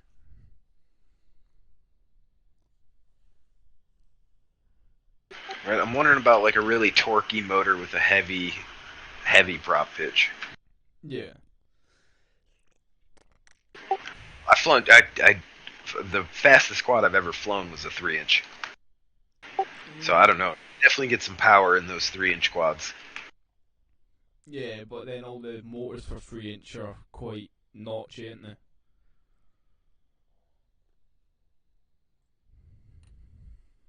I don't know. This one wasn't like it didn't feel. It felt really smooth. It just had a lot of power to it. It was really light and had a really strong set of motors on it. Yeah. I remember I smacked it against a tree so hard. I felt bad. I was trying to get technical and tight with it, like Vanover did in that one video with like the octocopter. He was doing all kinds of Yeah. like crazy tree shit. I tried doing that and I smacked a tree with it so hard. I felt bad. Yeah. I was getting back at my buddy. He didn't realize that my rates on my quad were as high as they were, and like how much expo I had. So when he like did a little maneuver, it sent him flying, and he didn't realize it. He went right out into the parking lot and just skidded my drone right across the cement. Yeah. We were even, and we had a good day. Nobody broke anything too bad. Yeah. Well, I feel like if you're getting into this hobby expecting not to break anything, you should just get out of the hobby. Quit while you learn Yeah, this. there's a lot of other like hobby sports, I guess, sports hobbies that don't require you to repair things as much as this. Like that's one thing I would warn people is like you're gonna break stuff. The Yeah. the more time you spend in a simulator, the better off you're gonna be. Because Yeah. it's And just you're gonna, especially when you're learning, you're gonna break things right away. yeah, I feel like the best way to work it out is every hour you're out flying, expect to have an hour to an hour and a half at the bench after it. Just Right? fixing shit. It's the price you pay, man. Look at Anakin Skywalker when he was racing pods. He pick up one day with a working pod racer, and he could go there and just race and to his leisure. No, he spent like years working on that pod racer. So it's kind of the same way. You get out of it what you put in, and if you like repairing your shit, you can do some really, really fun stuff with a drone. Yeah. Especially when you kind of just take the, oh, it's like expensive and like I don't want to break it. When you take that out of the equation, I feel like that's when you're flying really, really progresses really fast, and you can see it in a lot of people who are just like, yeah, I don't give a fuck about this robot. Let's go tear it up. Yeah, fly like you stole Exactly. And I see those people and they're out there pushing it and they might break some stuff, but like the next time they're out there, they're that much better. And so it. you Yeah. see them definitely progress because they're okay with breaking their stuff. The people who are timid, they're gonna progress, they're gonna get better, but they're gonna do it at a much slower pace than the people who are like, yo, I don't care, let's Yeah. sweet, I broke it, it looks awesome, let's fix it, do it again. Yeah, I broke it, but the clip good looks good. Fight me. That. Dang, that broke it, but did you see that crash, buddy? Yeah. Well, I like, see if you're a timid person looking at somebody, like somebody flies quite um carefully, and you're looking at somebody who's well is flying it like they stole it. You can just tell that they're having so much more fun than you are. Oh yeah, man. There's like the zone, and you can see pilots that get into it, and they're just like, oh, yep, there it is. They're just crushing it. Here they go. Yeah. And like I see it in like little pilots too, like the younger pilots, like Cage and even Bubby and all them. Like Oh, Cage they is get in that zone, insane. man. And when they get in that zone, it's insane to watch them. I can see I can't. Cage winning Cage, IRL. if Cage is watching this, Cage, I can't wait to see in like 10 years, bud. I can't wait to see what you're doing with quad. It's gonna be insane. Please stick with it. Yeah, That's man. You all I have to say. Please stick with it because it's gonna be insane what he's doing with a quad if he's this young and already crushing it. yeah, if he sticks with it, I reckon, see when he's, you know, 16, 17,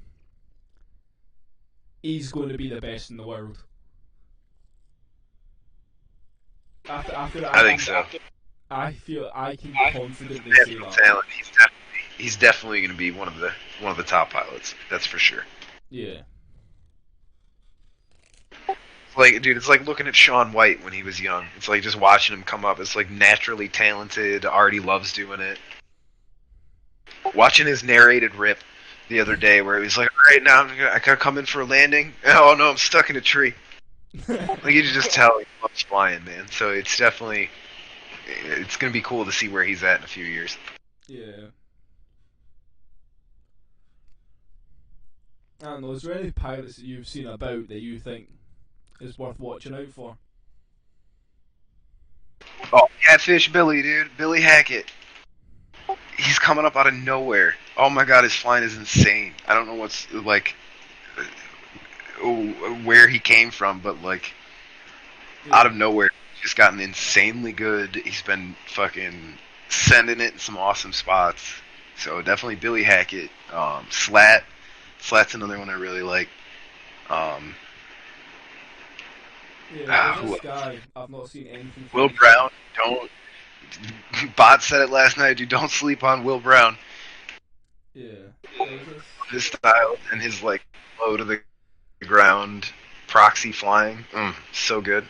Yeah, there's this guy I've not seen anything from for a hot minute, but it was called at the time it was called Pilot Pot Roast, which guy I found because like a while ago I was looking into maybe um, going through a bunch of people and like everyone that I thought that was like going to be going somewhere with this because like I only got my first drone a year ago, but I've known about it and been like reading into it and looking at people, like keeping that watch out for people for I think 3 years now.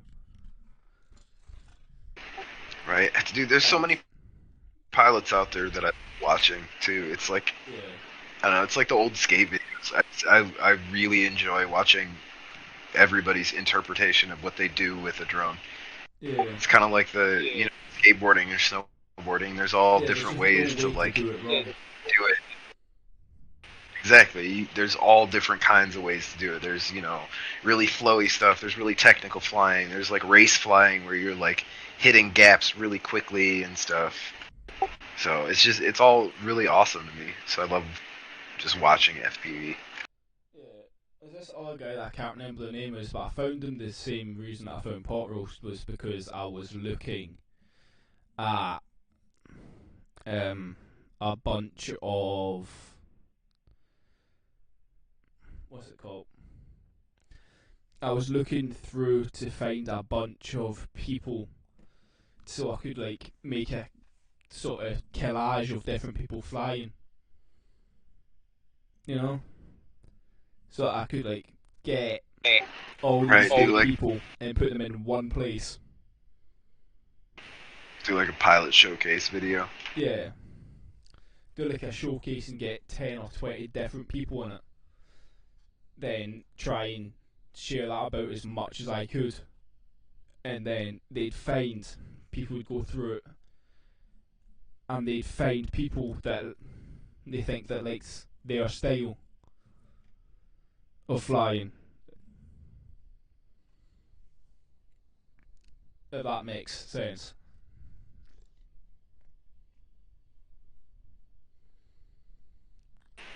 Yeah, man. Like find all different like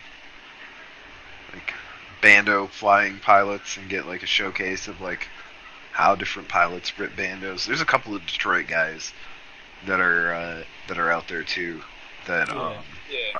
pretty well known. DMS Dakota, he's an insane pilot, and he makes videos and stuff, but he's not very well exposed. Um, but he's Yeah. dude, I definitely look up to his flying. His flying is insane. Um, Yeah, send me a link to his a lot channel when we're done. Yeah, I will. He's a Detroit pilot. I've gotten to fly with him a few times, and he's a really fun guy to fly with too. Another one of those guys. I watched him rip the camera off his drone and just throw it on the ground. And he's like, "Yep, that's fucked." Pulled it right off of the TPU and just threw it on the ground, like pulled the screws out of the TPU, and just said, "Nope, don't need that anymore." So he's a really fun guy to fly with. Yeah. I feel like, see if I ever get to like 100 subs, I feel like that's what I'm going to do for like my 100 sub special.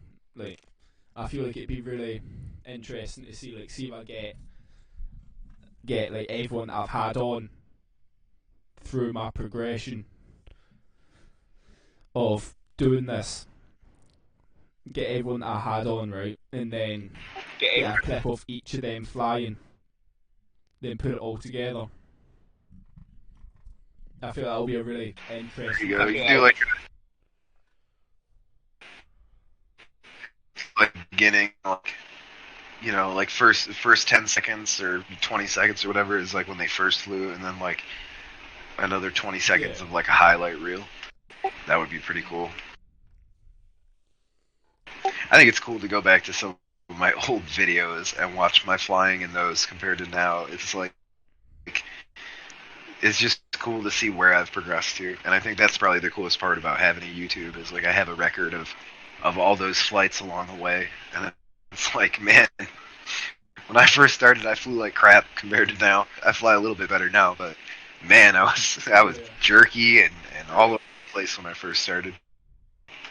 yeah. Well, I feel like one of the things with drones as well is you always think that you should be better than you are, if that makes sense. It's like it's like watching your videos. You fly at a fairly high standard, but I feel like if it was me flying like that, I'd always feel like I should be flying better than I am. You know? Oh, dude, I hate my last video I put out. I hated that flying. I'm surprised I even put that into a video. That was like 5 packs condensed down into 2.5 minutes of like, all right, this kind of looked okay. Yeah. I'm never a huge fan of it. I like to like put them up and play with the colors, see if I can get a good video out of it. Put it to the music that I was flying to, that sort of thing. Like I don't know, It's just fun for me. It gives me something to do. Yeah, well, like, see the stuff that I done were like montages for cinematic drones. That's like a 2.5 minute video. There was like an hour and a half of footage that I got, and there was only 2.5 minutes that I liked enough to put in. Yeah, I had like, I don't know, maybe 15, 20 minutes worth of flying, and yeah, I didn't like any of it. I had 2 minutes worth of clips, and even then, it was like some of them were like, eh. Yeah. The problem is I'm like an hour from Detroit, so if I want to go fly cool shit, I got to drive an hour into the city. Out here, there's just like parks and cornfields and stuff. Yeah. Trying to find some spots out here, but they're few and far between. Yeah, I feel like if you can find like a nice forested area, like the one that Super Deluxe has got. Yeah, that would be really cool. Nice open forest with some trails that I could fly through. Yeah. Yeah. I'd have to be away from like people and stuff, but yeah, that would be a cool one to go fly. Yeah.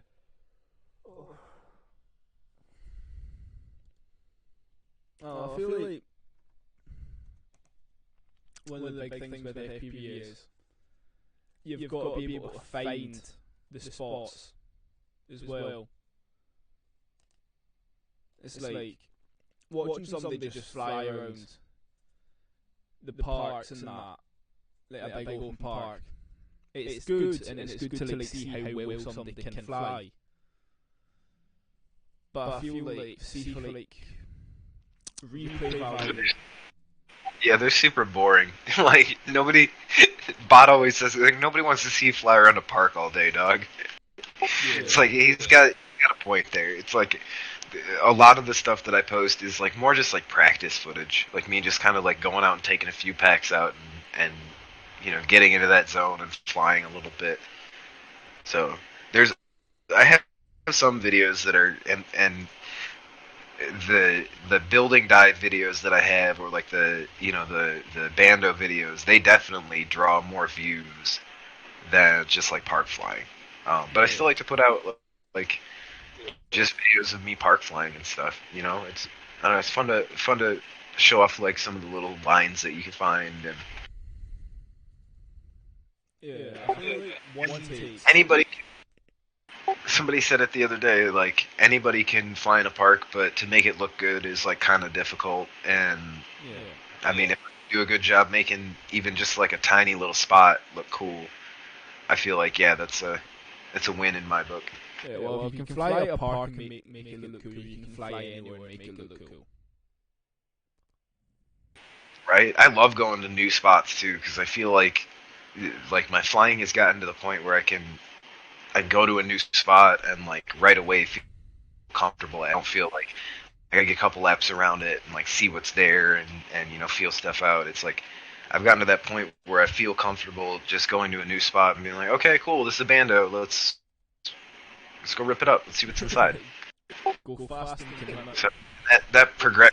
Yeah, exactly. And that progression has definitely made me feel good and made me like want to continue doing it. Is now it's like it's gotten to that point where I can be like, okay, let's find some spots. Let's go explore. Let's go see what this is all about. Let's fly here, and I can do it comfortably and not have to worry about like crashing or people or anything like that, or my own skill level. Just being not good enough to fly at a spot. I see some people, again, won't name names, but see some people and they go to some spots and they'll fly them, and it's like a little out of their skill level, but they're pushing themselves and they do it safely, and that's cool.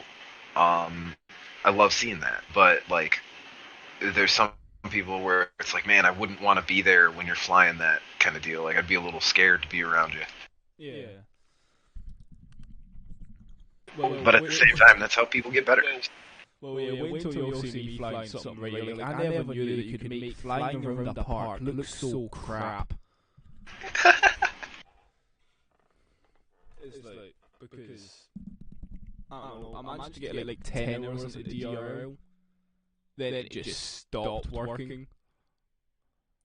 Oh, bummer. DRL is my favorite sim, dude. I was bragging to somebody the other day. I have like 600 hours of DRL. I played so much fucking DRL. That was all I did for like the longest time. I was trying to stream it. I was trying to make it like become a thing. Like, yo, freestyle streams in the simulator. Let's go. Nobody would ever watch it. But I love that, and I think that definitely, like, I can attribute that to a lot of my progression. It's like I spent a lot of time in the simulator, just getting comfortable with how a drone flew. I'd never flown a drone before. I was like, yeah, let's. I mean, other than that little LOS drone that I had never flown anything FPV. So it was like, okay, let's just load up a track and let's start flying around and crashing it, and hitting that reset button. Yeah. I would like to have a count of how many times I hit that reset button because I would assume, like, on average, at least a set of props for every time you hit that reset button when you crash in the simulator. So I'd be curious to total up if you just counted as a set of props times however many times you hit the reset button, how much money it would have saved, like, as a total. I think that would be a cool statistic to know. Yeah, I feel like I feel like at $3.50 a set, you saved $8,400,000 on props in the simulator. It's like, oh, sweet. Yeah. Yeah, I feel like the sim isn't something you can just watch. And like, I feel like in the future, when I can get Sims working again, like having me and somebody, like whoever I've got on, flying about in The only a sim, I feel like that would make a really interesting. time I've ever enjoyed other people's sim footage is when it's on a really good computer on a really good stream. So when you have like a really good FPS, a really good connection, really good stream, really good, everything, and it's really smooth. If it's not really smooth, I actually find that I get kind of like motion sick watching other people play a sim. I don't get it when I see other people's videos when they're flying, but if it's like a sim where it's not like if it's poor quality graphics and it's just like really bad frame rate, I get kind of motion sick. So, and I think this probably has to do with why my stream didn't do well when I tried to stream the sim is because I had a really bad computer and like looking back on it, it wasn't that entertaining or even easy to watch. It was kind of difficult. Yeah. So, not to knock anybody's simulator footage, but like, man, you gotta have a good computer to make simulator footage look good for me. But that's just me. The only pilot, the only pilot that ever made me motion sick is Vampire, and he's kind of proud of that title. He'll keep that title, I think. I don't think there's any other pilot that's made me motion sick. Yeah. Well, I was trying to get Vampire on, I think it was last week, but I fucked up and told him the wrong time. Oh, So that'll happen. Ballpark. It'd just be like between like this time and this time. yeah, That works. I was like, yeah, about 8. I was meant to go like about 8ish, because it's the time that we started to. Well, the time I was going to start today was 8 here, and I forgot to put like 8 my time, so he thought it was going to be 8 his time, and I think 8 his time's like a few hours ahead of mine. Okay. So like I think almost. Worked out to like 1:30 in the morning here. The daylight savings time almost messed me up. It worked out really well though. Yeah. I just fell asleep. Happened, man. Yeah. I had cheese. I was thinking about taking a nap too. Yeah, well, I was lying in my bed watching things about, like, hey, it's this season. What's up, Damien? Was watching this thing about modding Miatas.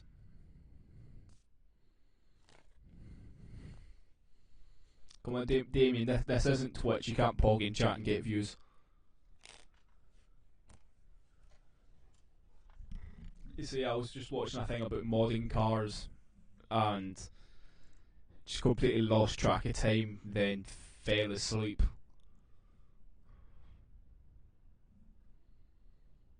So, yeah, that happened. No, man. I I took a do. badass nap yesterday. I took like a 4 hour nap yesterday. It was great. The sun was shining. It's too windy outside to fly, so I was like, "Fuck this." I ate some fucking leftover corned beef, a big old sandwich, and then just call it a night. Go to Yeah, bed. just big old food It was a coma. great nap. Yeah, it was amazing. Yeah. I don't mean to Hey, brag, but I had a fucking just an amazing nap. fuck off, Damien.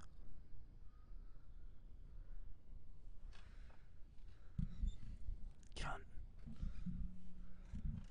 Oh wait, I can't say that on YouTube. Oh, Damien, have you got any questions for Drew? Or you just got to bash me for not getting as many views as you do?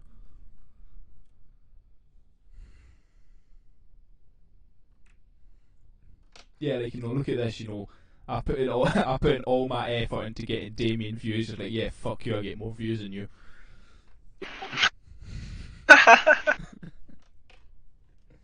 Yeah, it's just all jokes, though, innit? Well, I was just trying to help. I know. Damien, have you got any questions or? Oh, I think I just snapped my cable.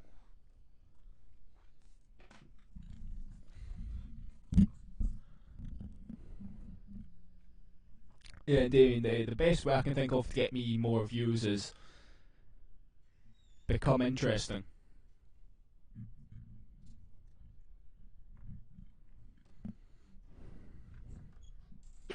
That was weird, man. There's like a cult following in FPV. It's like it's hard to get views, but then like once you do, I feel like it becomes like a regular thing. Yeah. Oh, Damien, it doesn't have to be about drones. It can just be if you've got like any question for me, you can just ask me Do you care if I took a bath today, dog? I don't care. I'm an open book. I'll answer that. whatever you want. Yeah. It's the whole thing that I started this with was trying to keep it as far away from like, the whole reason I called it person behind the pilot is I wanted to keep it away from drones and get to know the person. And then I realised I'm not good enough at talking to people to do that.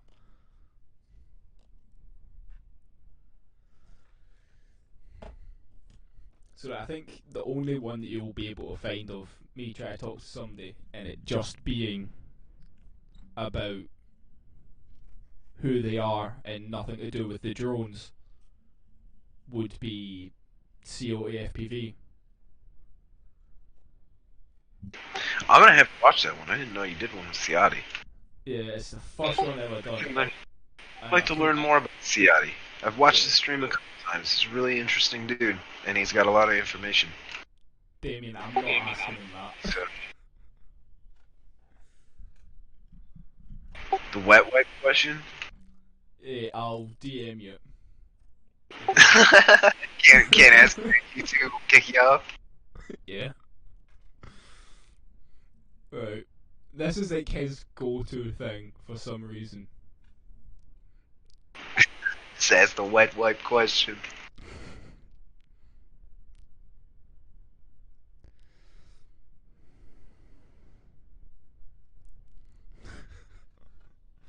What the fuck, Damien? Oh, this rip was fun, man. I hadn't flown in like 3 months. I just went out and was like, oh, let's go fly today. This snow's kind of melting. I didn't want that to happen. I didn't want to end up in snow, but it flew off. Yeah. That's what it's. Well, if you can formal coat your quad, you can just rip in snow and have no problems, innit?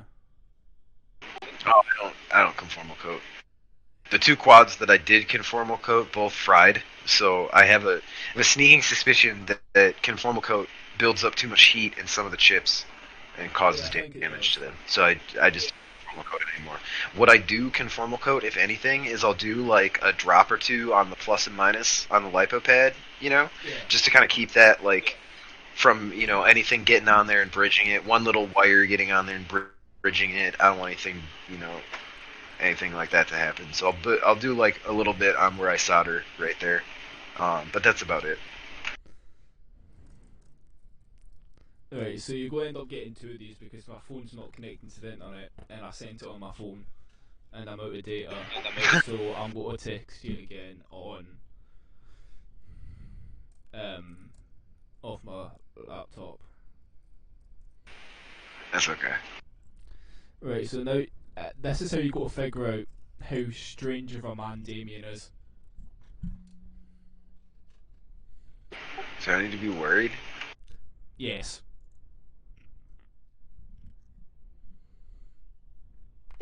I don't know, man. And that's a good question.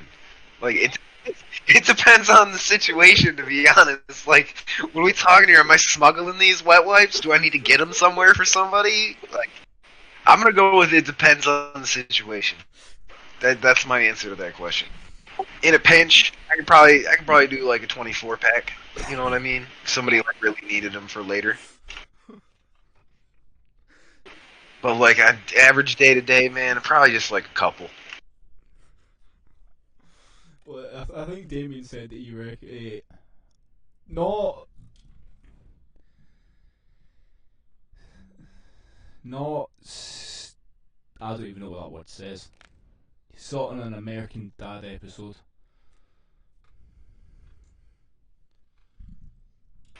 I mean, it'll happen, man. Weird fucking question.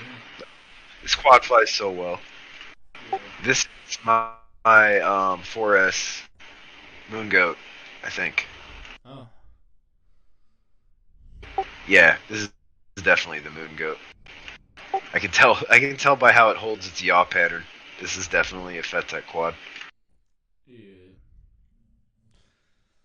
Now, Damien, have you got any more serious questions that I can actually say out loud?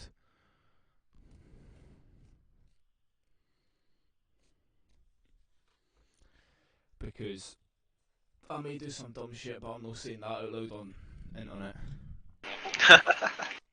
That I'm sure, right, if I ask that one out loud, that's got to be uh, your version, my version of your Johnny Sins Daddy Twitch clip.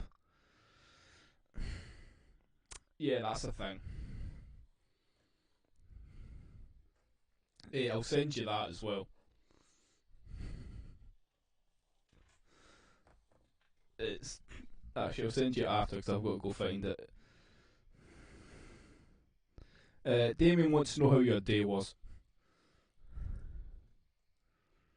It was good, man. It was really sunny today. I woke up. I flew a few micro packs. Got out, got some weeds pulled out of the strawberries in the garden. Got some plants ready because I'm going to transplant some to the other side of the garden where I killed off all the grass.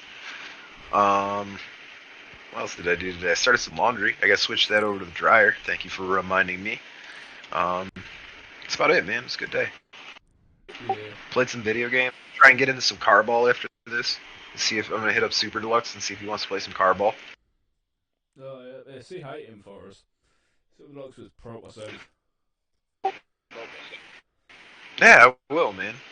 He's a good dude. Yeah. He stuck by my side when I was learning how to play Rocket League, and still played games with me, and I appreciate that. I feel much more confident in Rocket League now.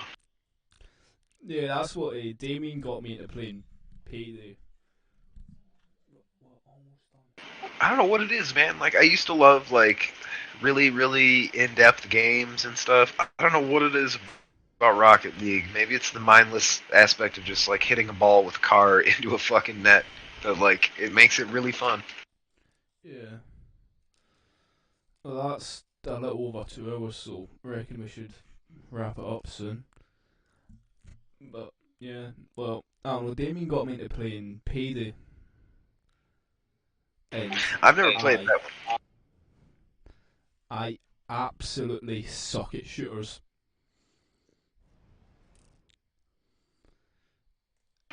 Oh, this poor quad.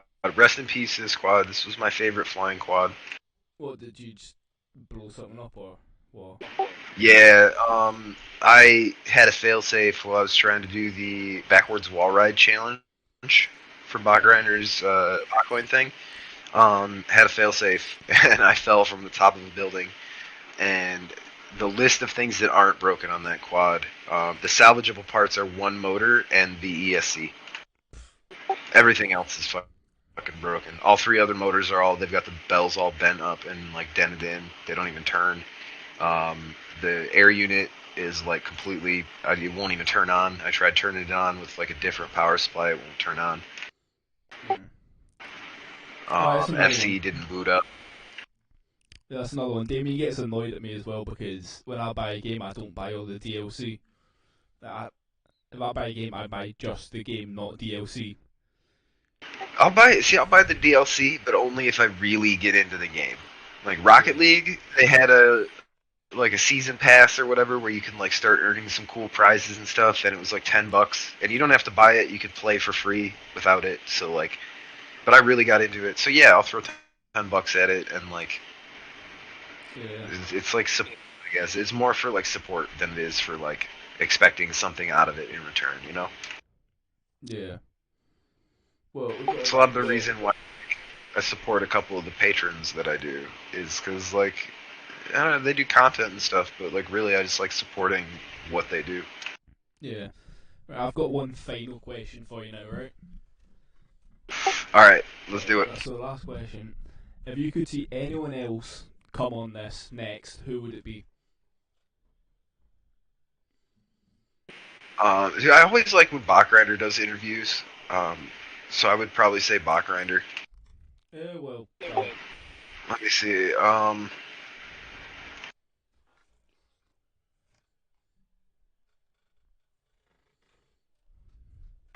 Yeah, I think I'm gonna go with Bachgrinder. Right, well, I always he does interviews. He always has like an interesting story or something cool to talk about. So yeah, that's two people that have said to like see Bot on next. So I don't know. Maybe I'll reach out to Bot, see if I can make it happen. yeah, as far as people behind the pilot goes, there's definitely a much more interesting person behind the pilot than you get to see in like some of his videos. Like talking to Bot, I've learned a lot about him, and it's like Yeah, it's definitely he'd be a good candidate for a person behind the pilot. yeah. Well, you know what, right? I'll send him a message in Discord now so I don't forget. Hey, so Tell him, tell him Drew said you have to do it, um,